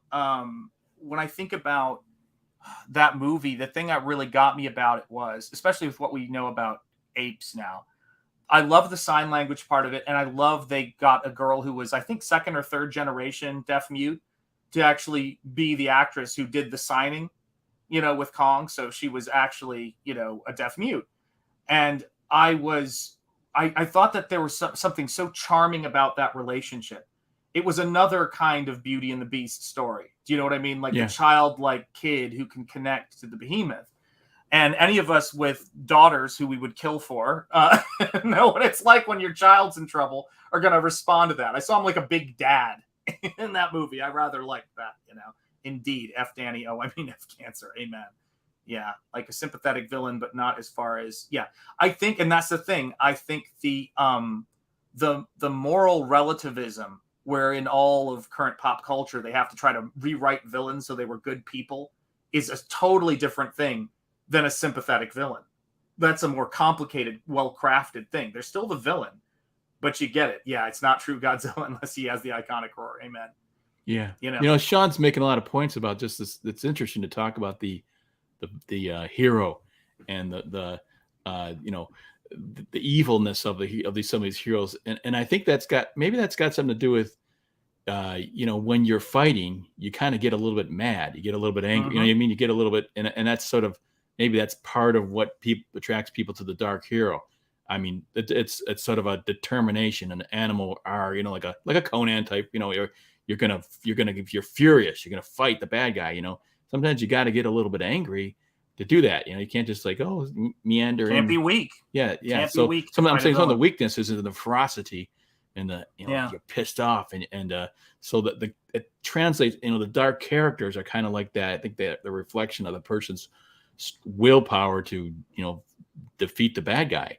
So it can get a little mixed up. So I mean, I'm just saying it's a little bit easy to see how that can happen. I don't know if it's just an evil character people are being drawn to necessarily, but a more ferocious character, Well, it's interesting too. It's like, because you like Howard, right? Like I love Solomon Kane more than Conan, but both characters, Solomon Kane, spells it out. He has lapses in faith, lapses in judgment. He gets overcome by rage. That was Howard's genius. Yeah. But he's also got this aspect where he will eventually come back to center and say, a more Solomon Kane-y version of, but for the grace of God, go I. Yeah. And that contextualizes him as a hero. He's fallible, but he isn't failure. Masquerading is good. And That's it's such a different thing. Yeah. Absolutely. Yeah. Or heroes that you can't even a hero, I think, should be better than you and me. I feel like when they create a hero that's got so many problems, it's just it's pathetic. You should at least have set the bar a little higher than us. Yeah. Right. I don't want to read about characters who are as messed up or more messed up than I am. It's a low bar. Do you know what I mean? I'm escaping from this. I don't want more of me. And I don't want this to be TMI. I'm just saying I don't want Batman to wake up covered in Cheeto dust, not knowing what happened. Okay. Well, actually, now that you said that, now that's a story right there. It's like Cheeto dust, Slim Jim wrappers. Oh God, what have I done? That would be actually pretty funny, well, it's a day-to-day occurrence. They might be able to do that in a little twist, where because it's not like he went on a binge or alcohol like Iron Man did or something, but it would be kind of funny where he just he throws in a little bit of humor there with some Cheetos and stuff on the. Yeah, had a tough night, and I would agree. It's this the other thing too about Frank Castle and the Punisher. The term anti-hero to me is another. There's certain buzzwords I have now learned after all my years in academia and things to watch for. One of them is any word that is anti, right? So anti can be used as a cudgel to attack people, and it can also be used as a term to attack other people, like anti-fascist, anti-racist, anti-this, right? It's a term. So when someone says anti-hero, it's like saying, oh my gosh, what time is it? Well, it's anti-day. No, it's night. You're using, it's not anti-day. It's night. It's its own thing. And the Punisher's, what makes the Punisher interesting is he's like Conan in modern times in a weird sort of sense. Yeah, I would say that's there's a truth to that. Yeah. Yeah. And it's, I think about that kind of thing. Yeah. Solomon Kane was aspirational. You're darn right. I love Solomon Kane. Yeah. Frank sacrificed himself to save others. That's a hero. Yeah. And that's the thing. There's so much room to play with heroes before you get to deconstruction. And we haven't even come close to doing there's not enough artists or time to create a relevant modern or contemporary version of all of the great heroes that have been put out there. So the least we could do is know our history a little bit of myth and legend and lore and create good heroes. Yeah. Anti-day. No, it's totally true. John Galt just followed me on Twitter. I love John Galt. And who is John Galt? Yeah, I absolutely am a Ayn Rand fan. My wife and I read that. It was a big part of my decision-making going forward, interestingly enough. But it's yeah, I mean, it's weird that my two of my biggest influences are C.S. Lewis and Ayn Rand, but I imagine it would be a hell of a dinner It would be fun. Hey, what is up? How are you doing? Great to see you, my friend. Let me see here. I mean, it's okay to be a flawed. Yeah, well, this is the thing, right? Another one of those bizarre. Oh God, we're being loved in the chat. Another one of those bizarre things that kind of gets me when I see it, happening in art, and in culture in general, is this idea that people have to disqualify everything. Like, listen, I'm a fan of I don't agree with everything he says, and I just go, well, yeah, isn't that common sense? You don't agree with everything somebody says, that you can like them. Like, I thought that was, if I didn't know I was signing on for everything a person had ever said. When I said I liked their work, I was never part of it. I like Richard Pryor, man, but like, I don't like everything he says. I don't like everything he says. It's just, it's like, does that go without saying? I don't like how he went after Gene Wilder. Is that okay? That's what John Romita Jr. thought of Frank Castle. Yeah, John Romita Jr. was another amazing artist. I mean, so quick and chip off the old John, block. I agree with everything you say, but please, yeah, exactly. I agree. No, can you imagine that? If when you said that to me for a second, and I was in mid thought, and I heard it straight, not as a joke, it freaked me out. Yeah. If someone came up and said that to me, it would terrify me. Yeah, because all of a sudden you're like, wait a minute, I'm responsible for what you think is right, and I don't go there, man. Yeah, it's like someone's like, do you like this person in CG? Well, they've said some things you wouldn't like, and I'm like going, if you're trying to indict me for things they've said, listen to me more. You can indict me for stuff I said. Yeah, like there's enough time. Like you can find something anyone has said ever. I respect the people I'm around, and I expect the heroes because they're human, and being human is not. It's not a fault to be a human being. Yeah. It is a set of parameters you have to work with, and that that's why transcend. I hate cancel culture. Oh, it is the worst to take something. I mean, everybody. I mean, if you take a videotape of everybody in their whole lives, you're going to have said something nasty, horrible, not nice, and they could make you look like a rotten a-hole. And it's like, to do that and then say, "Oh, you're fired from your job," is unbelievable. Like it's you could get fired from your job for not doing your job right, or for gross malfeasance of something, but because of something you said, like the problem with that is, what we're going to find is, and what we're already finding is, if you let a select group of busybodies attempt to erase all of the skilled people they find are fallible, there are not enough skilled people to replace them with. Well, that's what's happening. You're going to run out of doctors. You're going to run out of business people who know how to run a business, and that's what you're right. That's what we're seeing.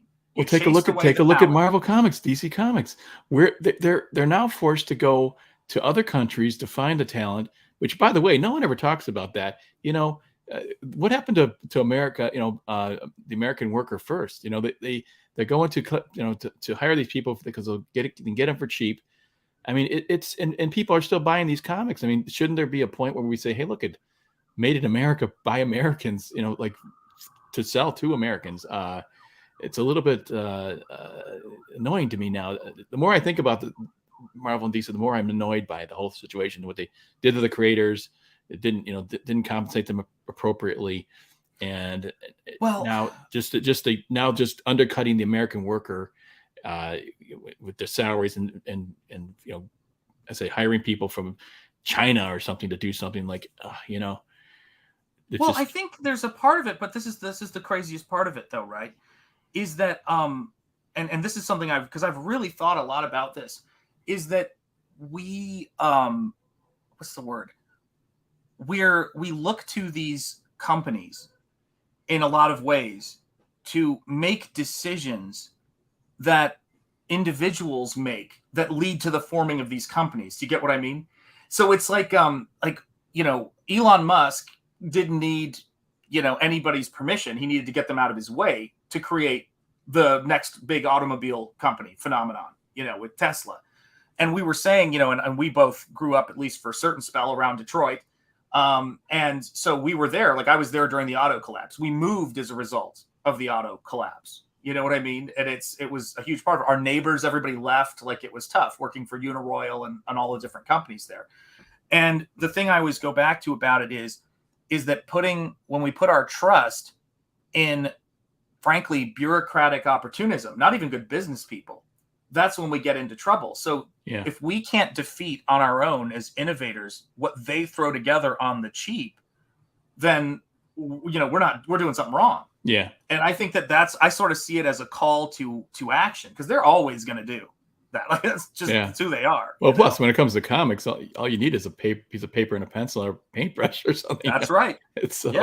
It's not really high overhead, so anybody can start up a business in comics if you can promote it. That seems to be the biggest thing, promotion. Now it's like, and that's changed big time. We're on a show right now. Isn't that nuts? Yeah, it's great. Sean and Jody, how do you set up guidelines on a blank Bristol boards? I can't afford the ones with the guide. I don't ever use the ones with the guidelines, so I can help you there. Well, for me, what I do is I don't use the guidelines as literally. I never did the whole thirds thing. But what I do is I would take the negative space, say like a 10 by 15 or whatever it is with a bleed space, and I'd have I would choose which one I wanted, if I wanted the full one to work in on, or I typically would just do the inner one, gauging the bleed space, cut that paper out, like a little thicker piece of cardstock or paper, and I just lay it down on the center of the paper. So I have a nice couple right angles, rough that in. And if I have the grid lines marked on the inside, I just put little hashes where the thirds and fourths are. And that's how I would do it. So I have a template that I would use for stuff like that, if that helps. Dan, do you have any advice on that? If you have blank Bristol, how you do guidelines, or do you always work on? What do you mean guidelines? When I've drawn out my borders? Comic page paper, like the blue line. Yeah, I just mean I work on a let's see. Dan's gonna break out some cool stuff. Yeah. I mean, I'll just hang on. Let me make that's my it's a big piece of paper, Yeah, and it is. I simply measure. All I do is measure an inch, I think, in from the side. I mean, 2 inches on the side and 1 inch on the top. Yeah. And go through from there. But beautiful, dude. So yeah, and I like lots of space now. When I'm scanning it in, even with my borderline, I mean, you can see it there, right here. I could just erase that on the computer when it goes in, so I don't have to worry about even that sort of a thing too. So right now, would you say artistically you're making the case for you drawing Doc Savage or against? Because right now, no, from my perspective, is that Doc Savage? Wait a second. You're so, dude. I love your stuff. There it is. That's it. I wish I knew how to quit you, Dan Lawless, but here we are.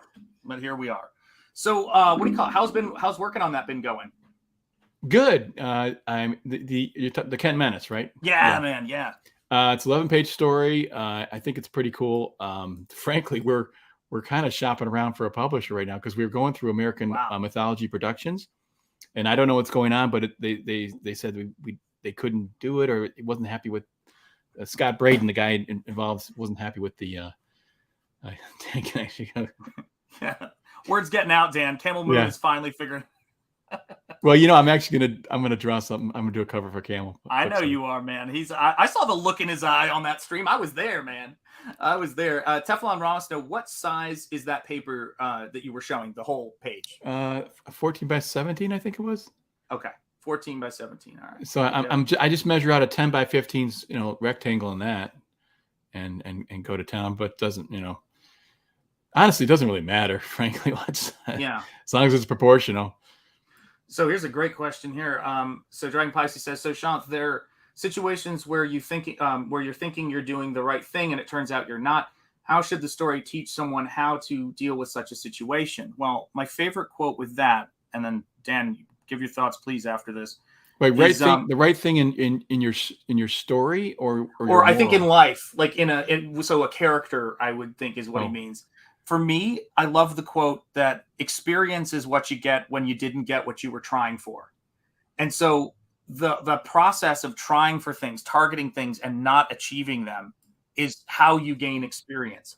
And so I think that if you want your character to gain experience, they have to try things and have them not work out. And that's true in our lives, our own lives, and that's true in the characters we write.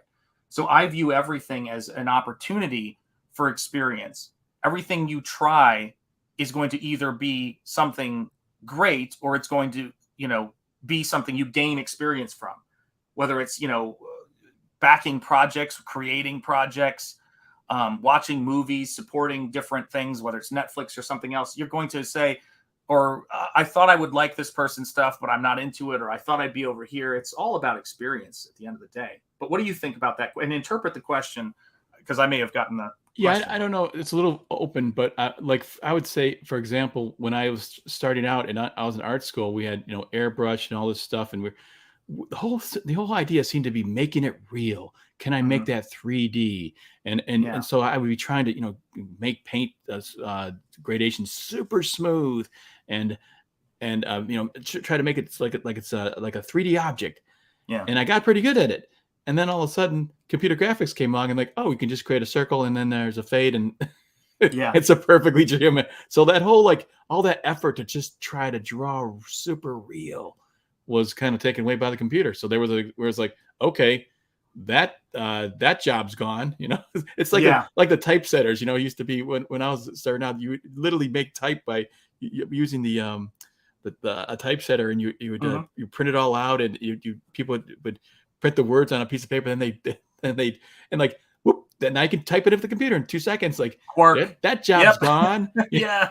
It's so there's a lot of that. And when it comes down to the end is you really think that you realize that the best thing you can really do is have ideas. Those are the things that are actually worth more. This is why creator owned is so important. Yes. You don't, there's always a guy that can come along and draw another thing that you can draw just as well at Marvel or DC or something. You're just going to be always just fighting for these scraps that they throw at you. You want to create your own ideas because that's the only thing you can really own is an idea. And so that's what dealing with those situations is a matter of, that's an example of retooling. Okay, that's gone. Now I got to try something new. That didn't work. Try something new. You kind of never give up. There's a lot of failing involved. Even in a drawing itself, I draw something, that doesn't work. Yeah. And how many times those drawings I scan them in, I flip them. I look at the reverse image. I say, oh my gosh, that eye's way off. I can now this is what's great about the computer. I can take the liquefy tool and just move the thing down a little bit. And just get that thing just humming perfect and looking good. But even that though, it's like now you get these 3D models. I think a lot of these artists, they actually look pretty good, but they're using 3D models to shape their drawings, and they're beautifully drawn. So, but they don't have any life to them. They don't have any because they're sort of just tracing these 3D models. But so it's interesting, how that all comes together. It's not an exact science. It's a mess, Yeah, it's not a safe to crack. It's like you're just blundering and bumbling through life trying to get something working right. That's what it's more like being an artist. Is just happy accidents, falling over into something accidentally. Well, that worked. It's like totally it was the old thing with the peanut butter and remember the commercials, the peanut butter and the chocolate guys, and they'd be walking and they'd slam it into each other. And and you got a crappy tasting Reese's peanut butter cup out of it. Yeah. Let's not get political here, Dan. It's not political. No, geez, I'm just kidding. Oh man. Well, people start talking about. Well, actually, I won't even bring that up because there was a horrific, debate that rages in the chat every now and again between Popeyes and Chick-fil-A, and I'm not frankly interested in that kind of violence in my chat. People have their preferences. Sean, that piece looks awesome. Thank you so much. I appreciate it. 80s made. It's great to see you. I see realism 24 hours a day. I want to be wowed. And that's the aesthetic. That's where the romance, the poetry, the horror, when I see two artists who are makeup effects artists, the late Stan Winston, and the great Stan Winston and Rick Baker, they both are doing something that is very tied to realism, but I know both of their styles of the work that they produce. Do you know what I'm saying? Like it's hard. It's almost hard to describe, but all realism isn't the same. And there's stuff that look at James Bam is a perfect example. He does realism, but it's him. If everyone tried to do realism, it wouldn't look like James Bama's stuff. It's magic, and I love that. I've seen horror. That's Michael Bancroft right there. I've seen the horrors. Dragon Pisces comment is interesting, right here, and it gets down to threading that needle, isn't it? If you go too far, it's too perfect, then it's a little bit annoying. But I think it.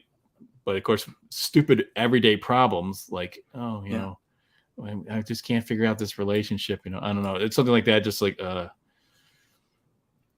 it's like, figure it out and get back to me. We're doing comics here. It's like, and I think, it's the thing for me about comics is that it's going back to whether it's Alan Moore, it's Rob Liefeld, it's Todd McFarlane, it's Mobius, it's any of these people. If people are creating work that they're passionate about and they're creating work and in this space and it's being successful, right, and it's working for them, I never see it or think of it as that we find ourselves at cross purposes. Hellboy and Mike Mignola came on the scene right around the time during the Image boom, and there was success there for both of those. It's because they were doing their own thing very, very well. I think that's what Comicsgate, and Hail Maromi, great to see you too as well. And John as well, great to see you. It's funny though, you could see the ones from Image that were really truly quality stories, made it into movies, like Hellboy and Spawn and stuff. I'm surprised Pitt didn't, actually, because Pitt was one of the other strong ones in the series. Actually, to tell you the truth, out of all the Image guys, Dale Keown is the guy that I really, really, really admired, and I still do. Yeah, not a fan of Dale. I don't see the appeal. I've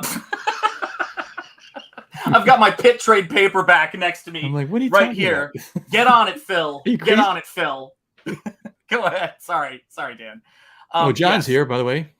Oh, he is. Excellent. Yeah. He said, "Are we just winding down?" No, we're just getting started. We're just getting started, man. Listen, we've been going for a little bit though, so. Yeah, we're two nerds talking art and comics. It is what it is. It will go on. Yeah, Dale Keown is. Gregory is saying here, Dale Keown is my second favorite artist of all time. Let me tell you something, guys. Dale's stuff.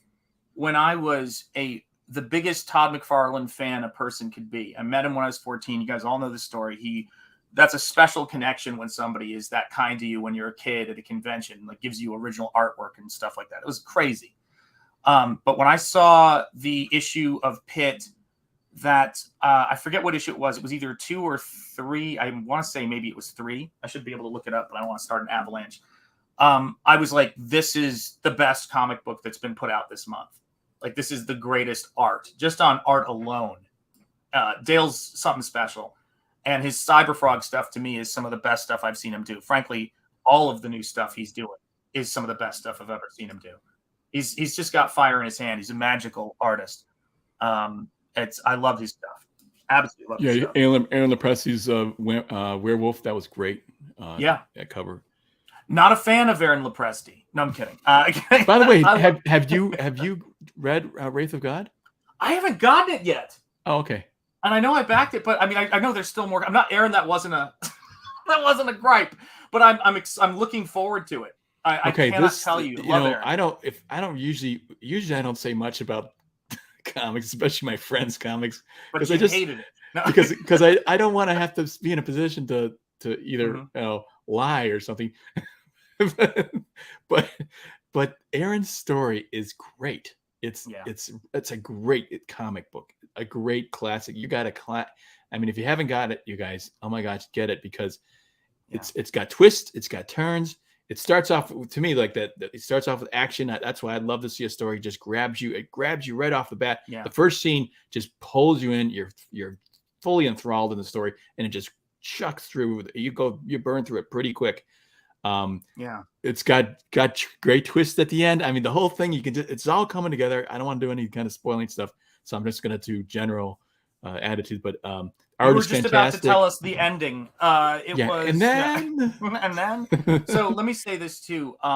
Aaron is somebody you want to talk about, just how bizarre the connections are and how you meet people in Comicsgate, which is great. Just like how Dan and I, or think about some of the people I've met who I'm like, oh man, I could talk to this person for hours in Comicsgate. There's so many of them. It's unlike anything I've probably experienced in the art world, in game design, or anything else I've done, in academia for that matter. And, Aaron, besides loving Galaxy Quest, which puts him in gold with me, but Aaron is passionate. Oh, you eating bread in front of the starving, you cruel man. But Aaron is somebody who's such a kindred spirit. He loves Nosferatu. He loves the Universal horror movies. He loves all of that stuff. And so does Graham Nolan, for that matter. We both, have a similar build because we work out the same amount exactly. But I love those guys. I love that they love this stuff. And Phil and I and Vaughn Klaus and I, and of course, and you and I love a Pulp and all of that adventure stuff. I freaking love it.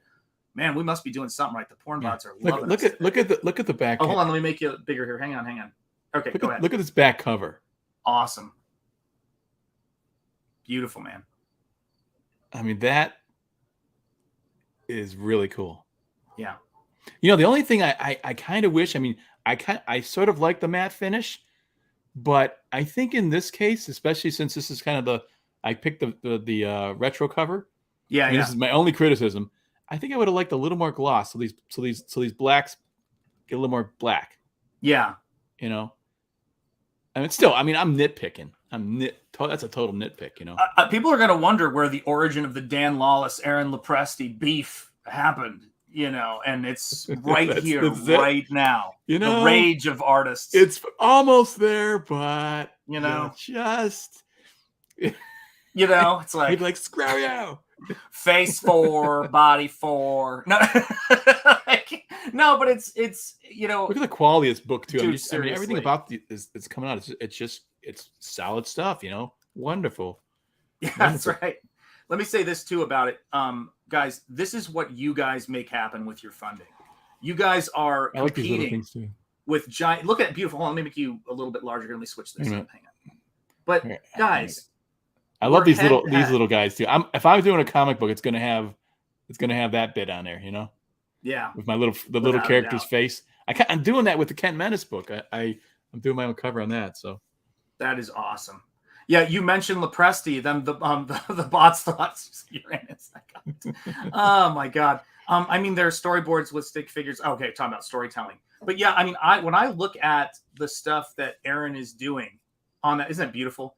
I look at the stuff that Aaron is doing with his books, and everybody is, what everybody's doing with their art right now. We're creating this incredible, I don't see, because comics is the industry. I will always hold to that. But we're creating this space, to quote Eric July, who, guys, can we help Eric July succeed? I'm worried about his campaign. He's only... Throw him a bone. I try to promote Eric July when I can, because he needs help from bigger people like myself. His YouTube channel is still trying to get followers, so help Eric July, people. God bless him. God bless you, Dallas. But when you see creators who are putting out products that are such high quality and so amazing, and as Eric July refers to it, in this space, I think that pound for pound, talent per people in it, there's nothing like this since the golden age in comics in terms of skill, drive, and a motivated, passionate fan base. Well, and it's bringing people together. I don't know if I mentioned to you, I'm going to color Aaron Lopresti's Garbage Man. No kidding.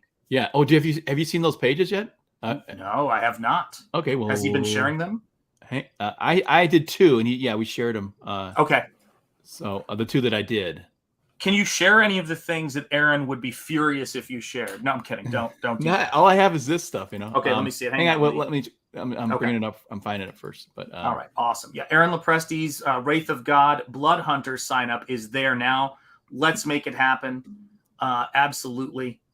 Let's do it. You know how this happened was we were one of these chats like this, and I see, I love Aaron's work, and I can't color one of these stylized artists like live out stuff.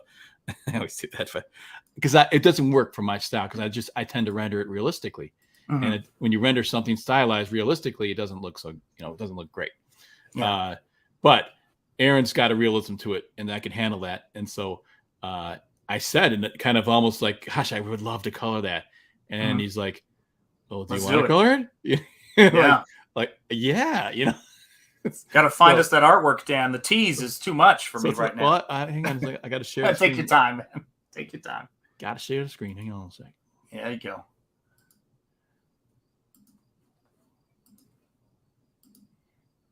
Okay, there it is. All right, let's have it, folks. Let's bring the thunder. So bring this the noise. is Garbage Boom. Man. It's oh, I saw him inking that. Beauty. Let's zoom on that. Woo. And thank you, John. Yeah, Nosfero is going to rock, guys. Oh my gosh, dude. That's a match made in heaven right there. I mean, it's like giving Bernie Wrightson's Frankenstein say color it, Oh, like, cool, beautiful. man. Yeah, dude. Yeah, Aaron's got such great taste, man. Both in picking you. Dope. I feel like I need to almost like push the color more unusual color. This is a little too. I mean, it's fine, but I think I might try to push a little more Frazetta colors in the back, the ground and stuff. But I'm kind of, how it is, like when you're starting off, you're a little bit kind of cautious and stuff. You just trying to get it right, and it's like, okay. I'm happy with it, but it wish it could be. There's lots of love in the chat for this. Let me tell you, fantastic work, dope.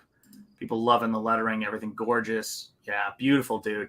Wow, look at that.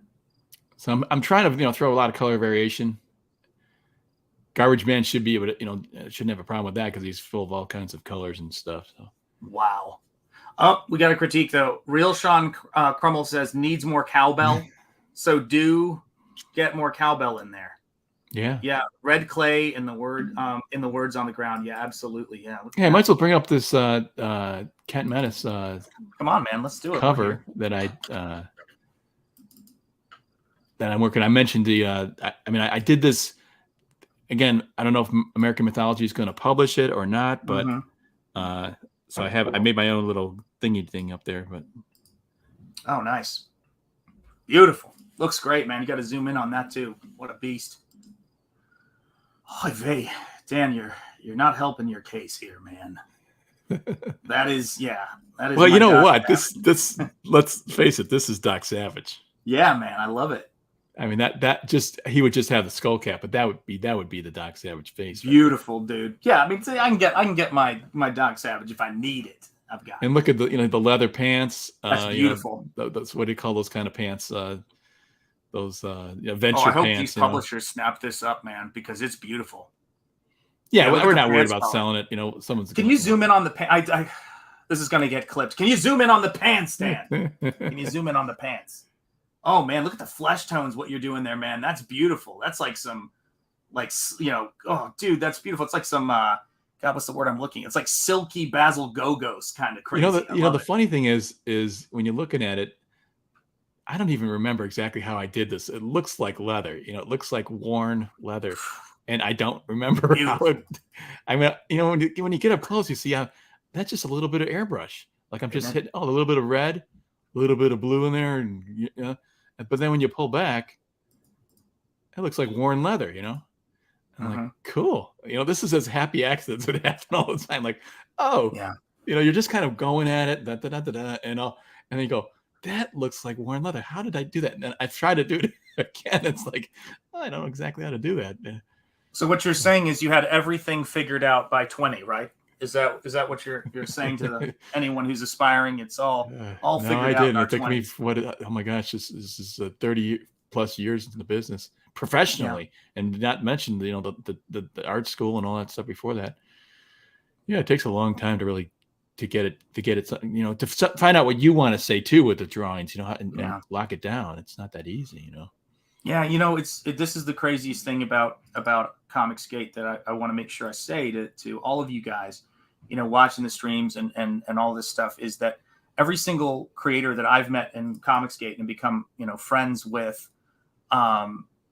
we've all been on these unbelievably different roads before we got to this particular place. And what I am grateful for is that of all the crazy winding roads we could be on, that at this point in our lives, our roads and our paths met so that this could happen, so that I could meet these guys and so that we can be having this incredible time.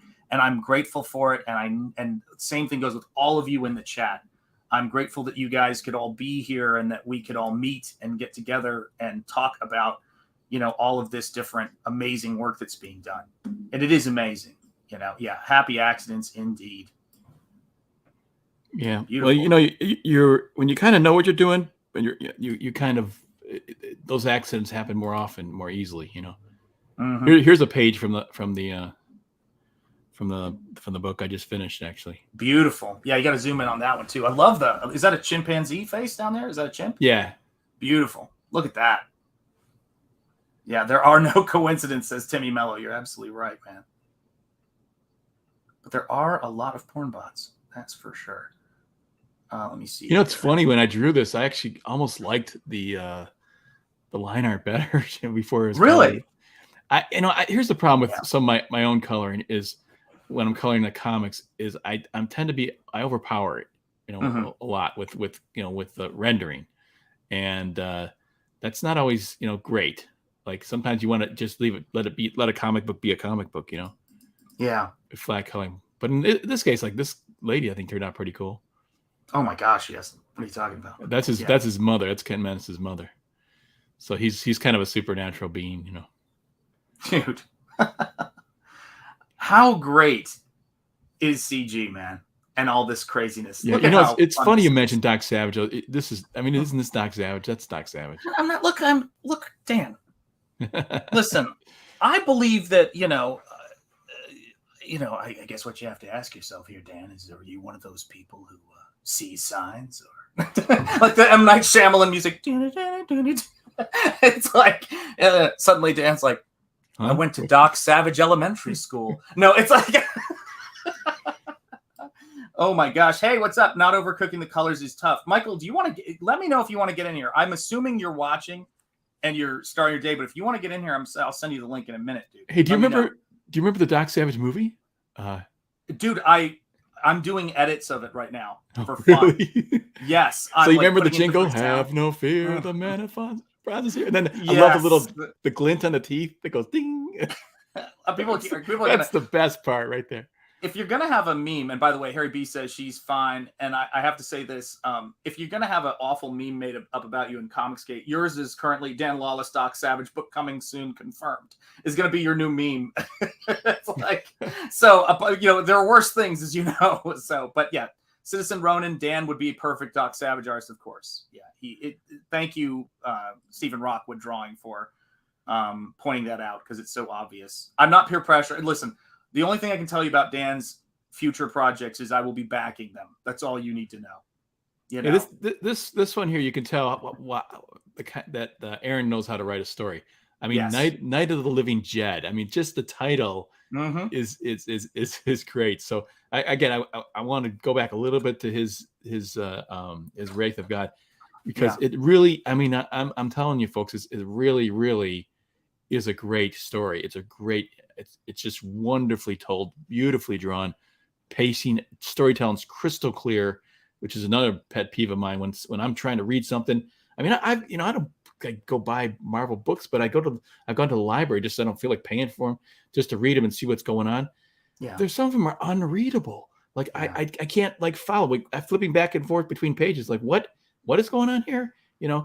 It's like you should never, ever have that happen in a comic book. You should always be able to, it should just grab you by the throat, just, or just take you through it, and you don't have a choice. That's what Wraith has got, is like, it's a strong, strong story.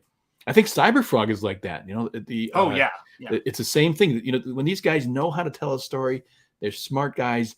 They can really put together something that's, it's just completely entertaining and worth your while, something you actually would want to treasure and have on your shelf, which makes the cover price worth it. Because nowadays you $5 for a comic book is $5 of crap. Yeah, it is. Yeah, and you got to actually just save up your money and pay for these really, really good comic books that people care about. Plus, you're helping creators fund their craft and hone their craft.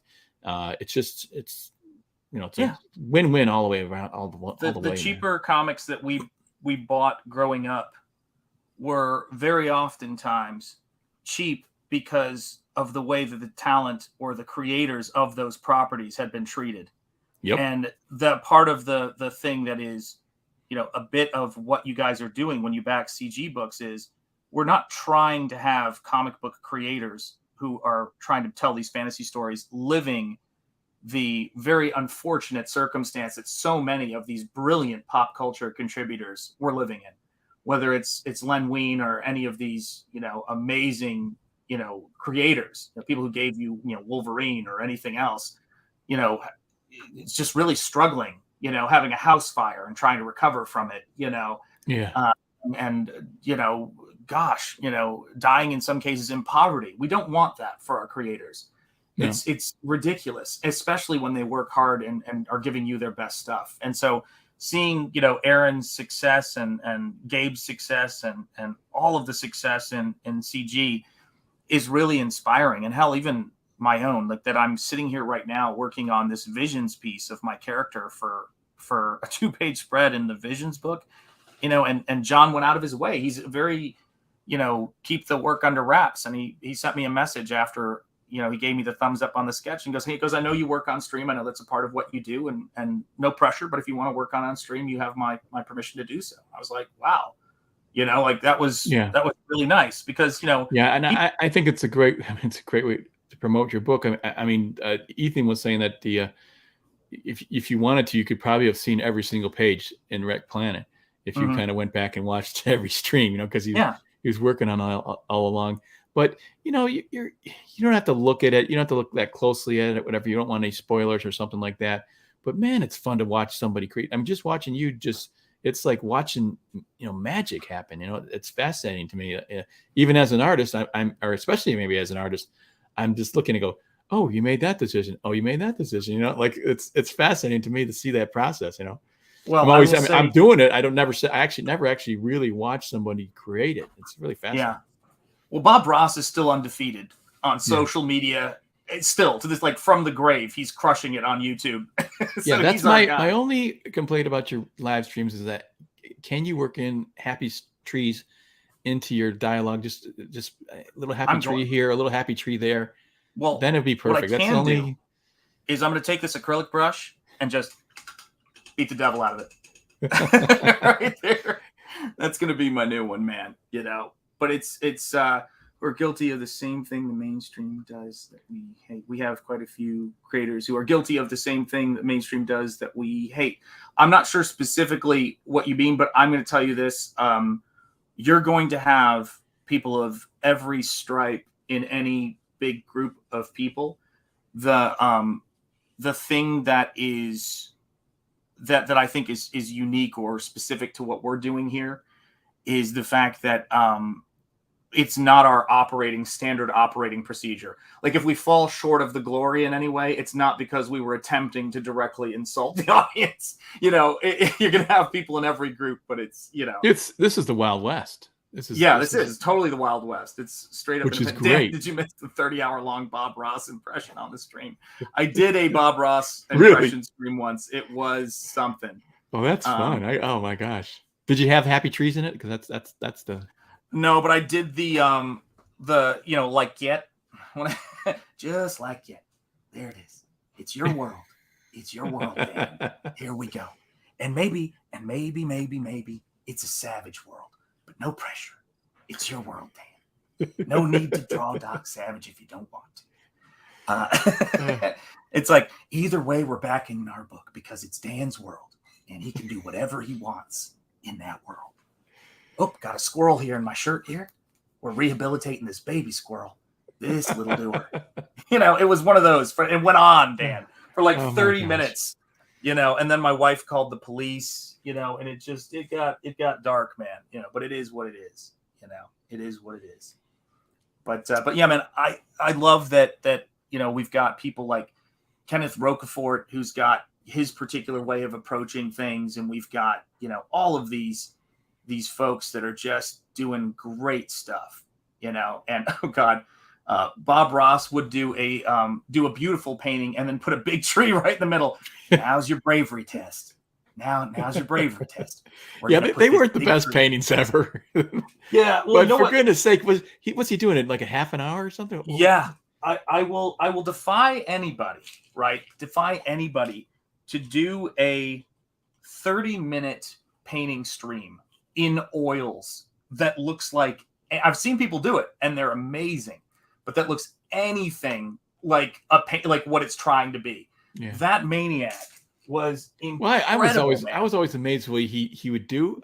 He would throw some colors, then he'd take his dry brush it up and down, boom, boom, boom, to do the water, and then he just do a couple of white streaks across, to give it that reflection. I was like, wow, that also looks like reflected water. It's really quite amazing, you know.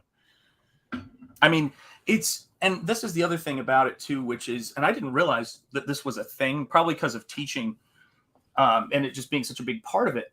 But the being able to talk while you paint is something that Bob Ross could do so well. You didn't even think about it, you know, because he had it's not like he'd go back and edit it out. I mean, he's painting in real time. He might be able to edit out a few things, but the painting's got to progress and people have to see all the steps. It's crazy, man.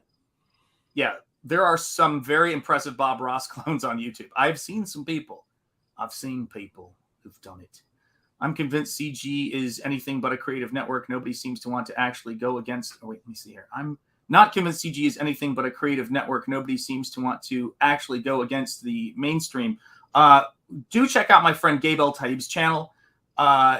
You may be surprised by what you find there, but I will tell you that is absolutely it. Yeah, Cranberry Langers, we're still on because the big man Dan Lawless came on here, and 39 people in the chat. Guys, hit that like button.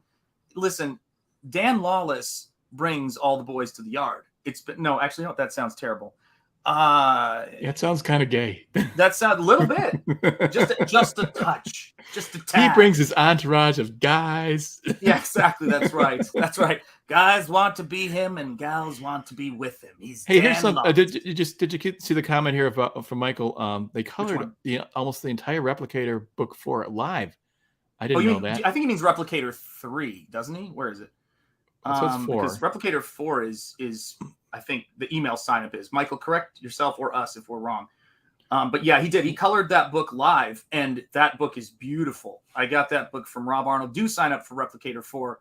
I don't know if I've got that link in our description yet, but we need it. It's important. Love that book. Rob's just the best. He's hilarious, and you never have to worry about missing words. They're funny as heck. Camel Moon show, I love it. The Camel Knights. Yeah. I mean, where did these people come? Choke out. Captain Choke out. Just like unbelievable personalities and stuff. Yeah. Of course, of course, the Cecil and everybody. Oh my gosh, these guys are just funny as heck. Well, because there's not everybody's going to be able to take, a Michael Bancroft. They need something calm like Cecil that's clean, and not going to be so out of hand. I mean, goodness gracious. I've been on a couple of those shows with those guys, and they when they start talking, I'm just like, I'm just at a loss. I don't know. I can't keep up with that stuff. It's funny, but I'm just like, oh my god, you just my wife said was watching it one night. And she goes, "You can never go on that show." I was laughing. She said tongue in cheek, but it was too funny. And I'm like, and I told her, I go, honey, I love paint. I do love going on shows, and we have a great time. There's laughs, there's everything, it's fun. But being that funny for hours and being able to hang with those guys, oh my gosh, dear heavens, I can watch it. They're really brilliant guys. I mean, they're so quick. They're quick. Yeah. And they're funny, and they come up with these comments that I'm just like, oh my, I think something funny like once a day, like, and then but to do it like every 5 seconds is like, no way. Well, and I think if Cecil wasn't such a true blue comic book fan, I mean, some of the references he pulls in terms of comics, and do check out Andy Smith's sign up right there for his newest book he's doing, which is very cool, Adventure Barbarian. Check it out, Zaid Comics CG Vacation. Oh, by the way, I colored that cover. Which one? For Andy Smith's book. Andy's, no kidding. Yeah. There you go. Hang on, let me see if I got. Yeah, see if you can call it up, and we'll have to check it out. That's awesome. A's Made Consumers YouTube channel. Gregory Levy. What reason is that? Let's see. Let's see here. Barbecue, indeed. This is the one reason. What is that reason? Barbecue, indeed. But no, it's amazing. You know, when you look at the stuff, and you look at the work people are doing. Hold on, let me call this up. I got it right here. Add to stream. Boom. Yeah, there's Andy's cover that I colored. You know, again, here's a kind of, I can't color a Jim Lee style kind of guy. I've tried to do that, and it just doesn't work. But Andy draws also realistically in a traditional way that I can that works for my coloring. And yeah, I love Andy's stuff. And I think it looked pretty cool. You know, it turned out. Here's the response I'm getting in the chat. Whoa, you're darn right. We need that Keanu clip from one of his movies. But holy cow, dude. Do you enjoy, like, are you loving this? Like coloring other people's stuff? Is it fun? Yeah, you know, like it's fun because you're, I mean, the pressure's off in a sense, you know, it's only you would say that. Well, it's all done for you. You know? Yeah. It's beautiful, dude. You're like, I'm loving. What do you think of the different backgrounds? This is the one I think most people like, the blue. But I went with like a gray. And then I went with a brown. Oh, wow. Dude, why are you giving me options, man? It's like ordering pizza with a bunch of adults. It's like it just descends into chaos. Well, you know, it's funny. They give you different feels. That with just everything's the same except for the background. But this one has a little more of almost like, you know, old world, you know, browns and stuff, or you know, like an old map or something. That works good. And then this one is just, it pops the characters a little more silhouette, makes them into. Whoops, hang on a second. Ellie is saying blue. I love your blue orange color pops. I think that's probably the best one though. Most people likes it. It's the most because you got the warm and the cool. Yeah, absolutely. And that's a nice, pleasant, you know, sort of togetherness there. Yeah, that book looks great, man. But even when I'm coloring this, you know, I sort of approach it a traditional way of coloring everything, and all of a sudden I notice, well, this girl's hand is almost now the focal point. I didn't even see that coming. When I'm working on stuff, sometimes I'm just like, oh, okay, in the zone, right? I'm just trying to get it looking right. You know, trying to just color her face. You know, get her face looking good, and so that you pull back. And now, sometimes I'm as surprised as anyone. You know, dude, I will tell you this, man. It's everything you were working on, all the training you were doing, and this is the crazy thing, right? That I think about with Comicsgate and with all the stuff we're doing. We are truly independent creators. We're not trying to tell other people in here what to do or how to run their stuff and what their books to do, blah, blah, blah. The freedom of that has led to some of these unbelievable collaborations and people getting together. Things that if we were doing work by committee, we wouldn't come up with by committee. They would only come up with whatever this crazy, you know, cauldron of imagination we're in leads to. And I just think that there's something about when you're around a lot of very skilled people, as we're fortunate to have, that you have artists and creators who are you know, they have unintended influence on each other. Like, you know what I mean? Like you look at the stuff and you just sort of go, oh, have you, like, you know, Gabe and I were talking about colors and painting. And at some point, you know, what was so interesting about it is he brought up, what's his name? Anders Zorn, I think it was, in the Zorn palette. And you realize, like, wow, I'm talking painting with all this stuff. Yeah, of course, I did bring up creator-owned comics, you know, and, you know, you got to know that acronym, right? Yeah, I know. Smash the bots, indeed. Yeah, this is, guys. You know, I wonder, why can't YouTube get rid of these things? I have no idea. They keep coming up, you know. It wasn't me, says Mr. Monkey Boy 1969. We know that with the great Grendel icon, by the way. Yeah, they're getting on it. Harry B, hustling hard today. Yeah, they are hustling hard today. It is craziness, guys. Yeah. All you mods, thank you for taking care of the bots and getting after them. It's nuts. But yeah, dude, this stuff is beautiful. I think that's why people are so excited to get a hold of, you know, your stuff. You know, they're excited about it. You know, they're excited they're seeing all of your artwork. And this is all, I know what I was going to say, all of your training and all of your passion for Golden Age stuff. I know I did this with my comic stuff, my love of Mobius, my love of Dave Stevens and old monster posters and Art Nouveau and Muka. I got to a certain point where I'm like going, this has been a really great journey. I love my work. But before my first 2 art books I did a couple years ago, I was like, does this ever go anywhere? But sometimes where it's going is not, it's about time. It's about circumstances. And now we're in this place. All right. Take care, Greg. It's good to see you, man. And have a good one. And hey, Micra, great to see you here too as well. This is the thing for me is that if you hadn't been doing all of this work, this opportunity would have been something that you wouldn't have been able to seize. And now it's like you're just going after it. Yeah. I mean, you've got so much Comicsgate work on top of your other job. I know. Which is insane, dude. Yeah. Beautiful.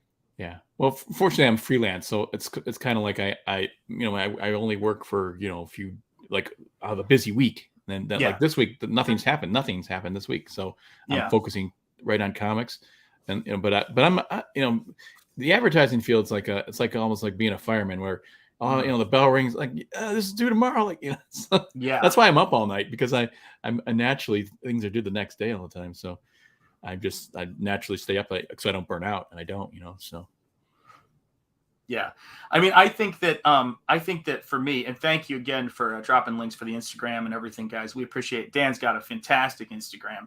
Yeah. Dan is, I'd say Dan is definitely proactive when it comes to doing his work. And I think the other thing that I love about it, and I love about what we're doing here is that Dan is unbelievably passionate about comics. Like, unbelievably passionate. I didn't even know. I kind of here's what happened is, from 87 to 97, I was in the industry. And I reached the point, I got a young family. I'm making probably $400 a week. And it's just like, I can't make a living with this. This is ridiculous. Yeah. So I had to leave, but it's also at the same time, I couldn't do the comics I wanted to do that. Now as you're doing, you can spend more than a couple of days on a page. Well, that's what I need to do really good stuff that, the Kent Menace stuff, I'm taking days to do a page.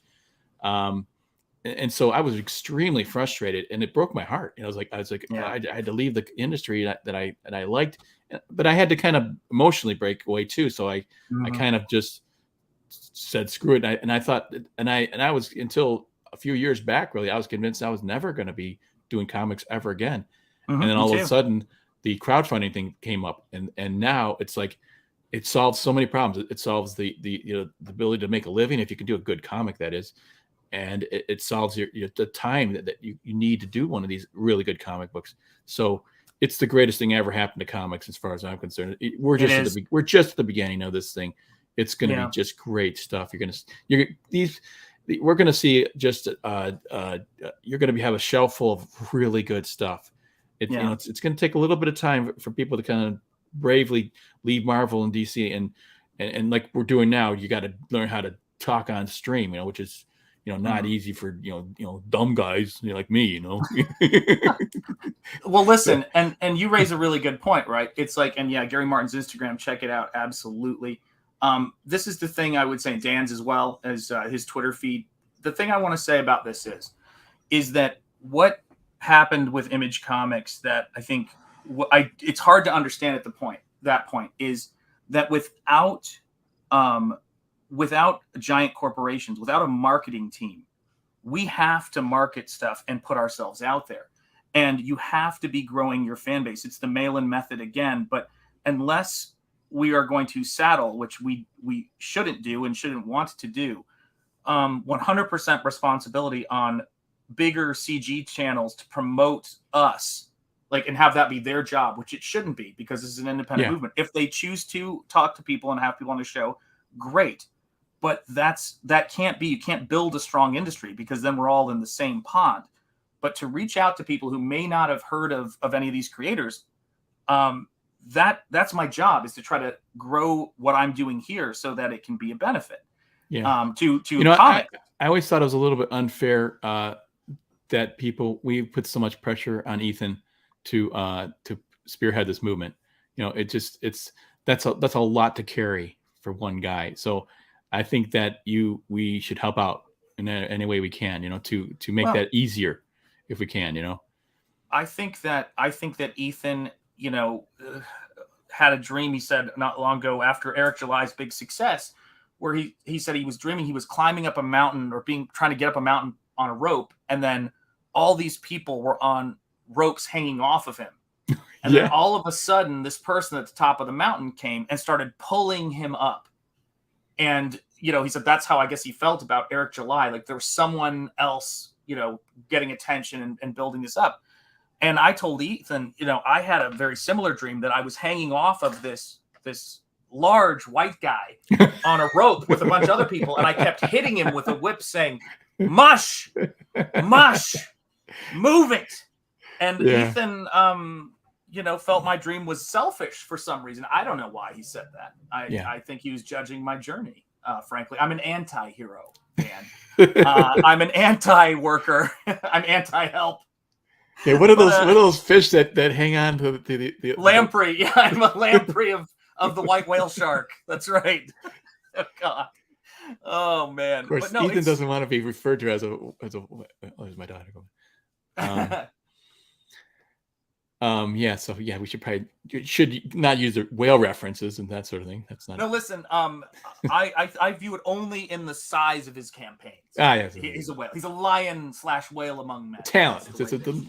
Yeah. What have you done for me lately, EVS? That's right. I was screaming, "What have you done for me lately? You haven't done enough." You know, I've had so many new people come in and check us out after just 2 weeks of daily videos. It's crazy. Yeah. Seriously, Michael, I've said this before and I'll say it again, man. What you're doing over on your channel to grow things and in CG and reaching out to people and being very approachable about this stuff is great, you know, and we all settle into our stuff, you know, it's whether it's me talking and painting, you know, or whatever, however people get into this thing is important. And Michael has just done a ton of work promoting campaigns and doing these great short videos. So EVS is a Malamute. Listen, from your lips to God's ears. How did the dream end? Did you get to paradise? No, everything. Actually, the ropes were cut. Ethan is a tad. Well, I'm not throwing stones in that glass house. Didn't know Shanth was a Klingon. Yes, I am. Look at the forehead. Even in the chat, these guys are all clever. They think of things like this. And I'm just like, I got nothing, you know?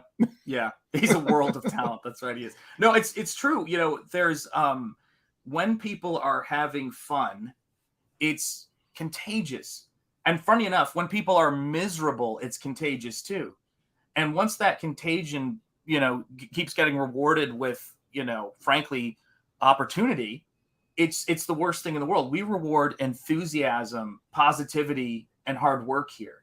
And that's all you have to do to turn the tide. That's all you have to do. Just not reward stuff you should know better than to reward. It's so silly, you know, like don't like, you know, what was it?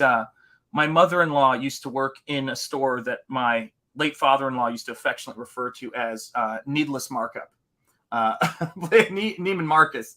And the thing about it is that there was a woman who came into shop. She was wearing sweatpants and sneakers looking around, and a new hire was basically like, you know, excuse me, ma'am, like, can you afford this or something like back in the day.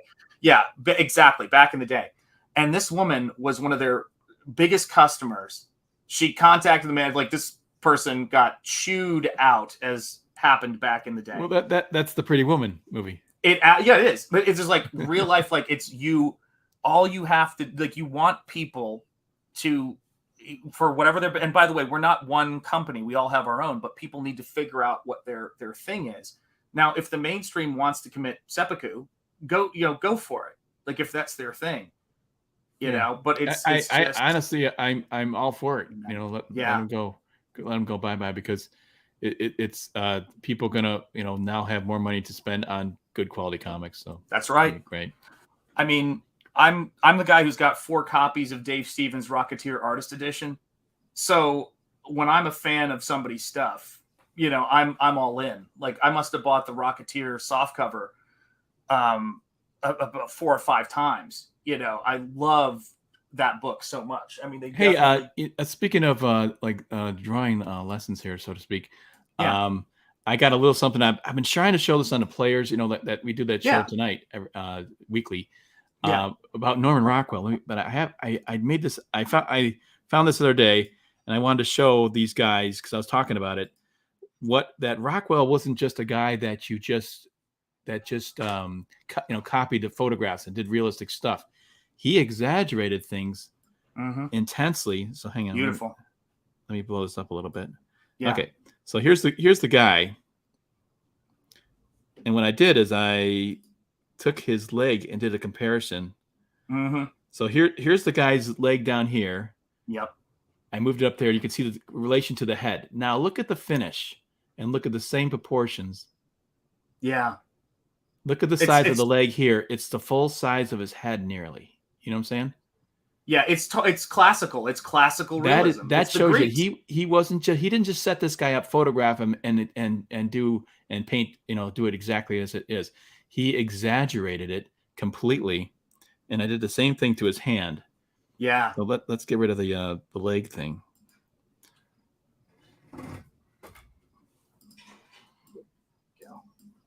Okay. So here's the, you can see the hands.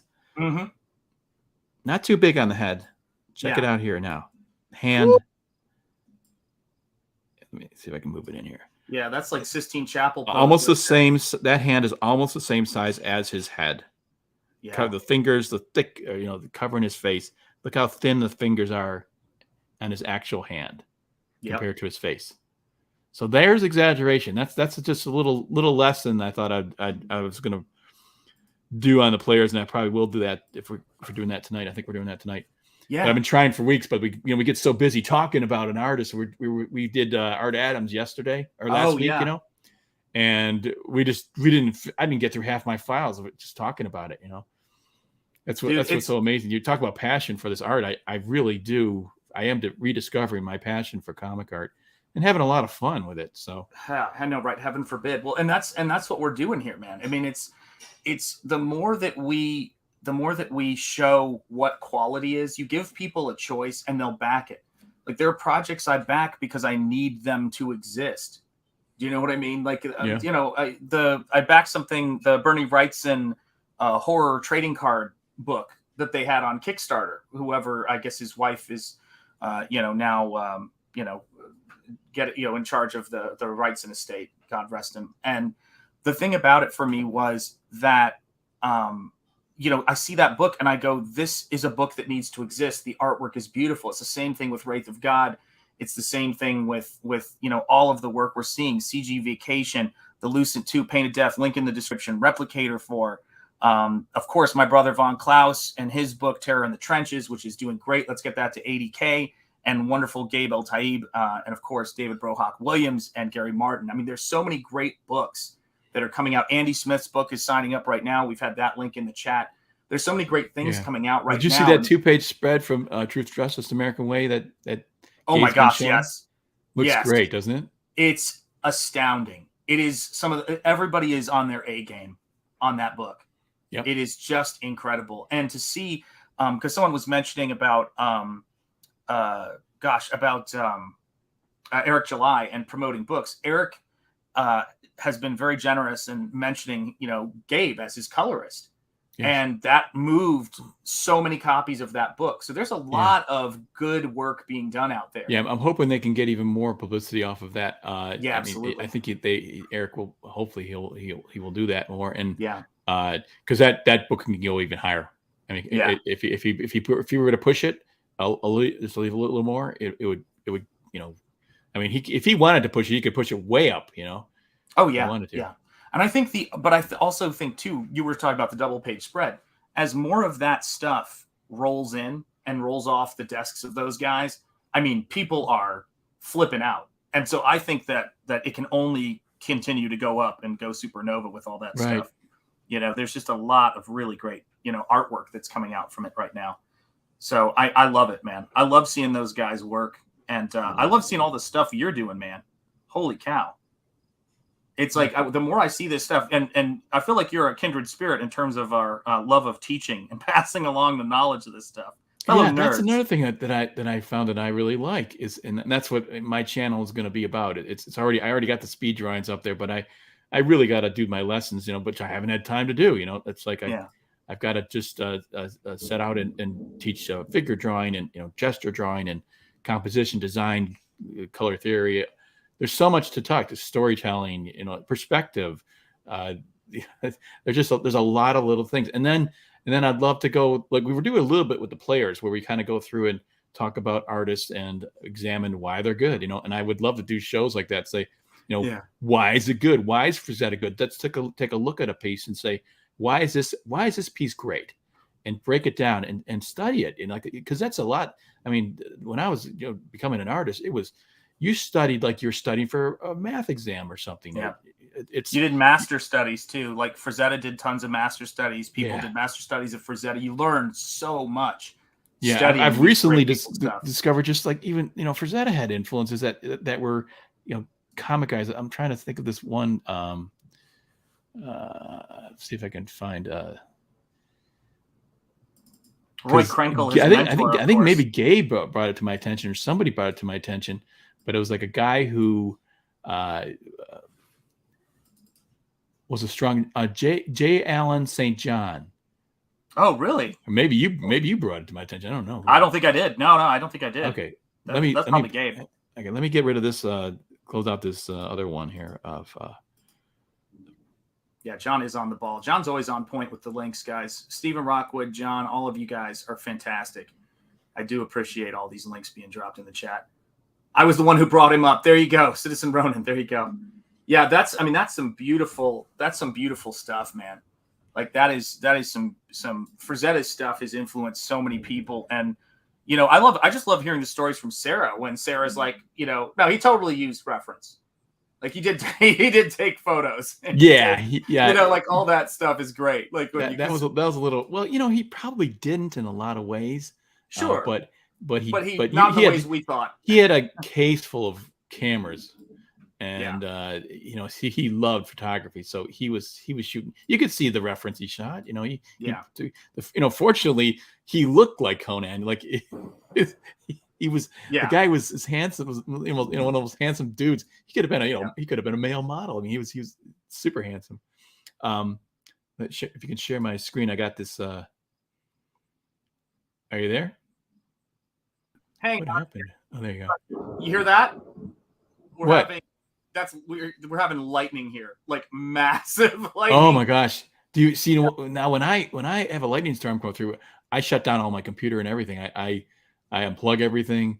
Does that bother you that you could lose your equipment or? Possibly, but what I typically do is when there's a lightning storm for safety, I usually get in the bath with a toaster oven. But guys, listen, I don't know if you guys can hear that at all, but we're gonna have to wrap up this stream. Yeah, I would get out. Potential power surge.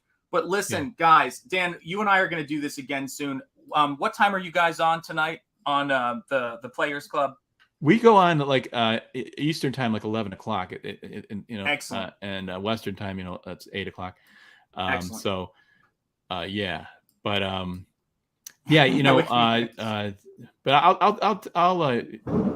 direct message you. You guys hearing this? All right, guys. So I'm gonna catch you guys later. I'm gonna go outside and try to poke at it with a rod. I'll let you know how that goes. Bow. You gonna go golfing? Yeah, exactly. I'm gonna go golfing. Take care, you guys. Thank you for checking out. Hit like and subscribe on the way out. See you guys, man. And we will talk to you guys later. Dan, I'll talk to you later, brother. Take care. Right, thanks. We'll see you. Bye. All right. Bye. You see here, brands. Hold on, guys. I'll talk to you. I'll talk to you later then, Sean. Yeah, absolutely. I'll talk to you. Here's a little something for you busters. Yeah. You're not even learning anything on the street. Yeah. You think I'm stupid, son? Yeah. You know what I'm trying to say to you, boy? Yeah. Do you? What's up with that? Look at me, damn it! Y'all cowards don't even smoke crack. What's up with that? You smoke crack, don't you? Y'all cowards don't even smoke crack. Look at me, boy! Hey to You you, smoke crack, don't you? don't even smoke crack. You know what that does to you? Huh? You smoke crack, don't you? Smoke crack. Go on and do it expeditiously. What's up with that? It kills your brain cells, son. It kills your brain cells. Don't even smoke crack.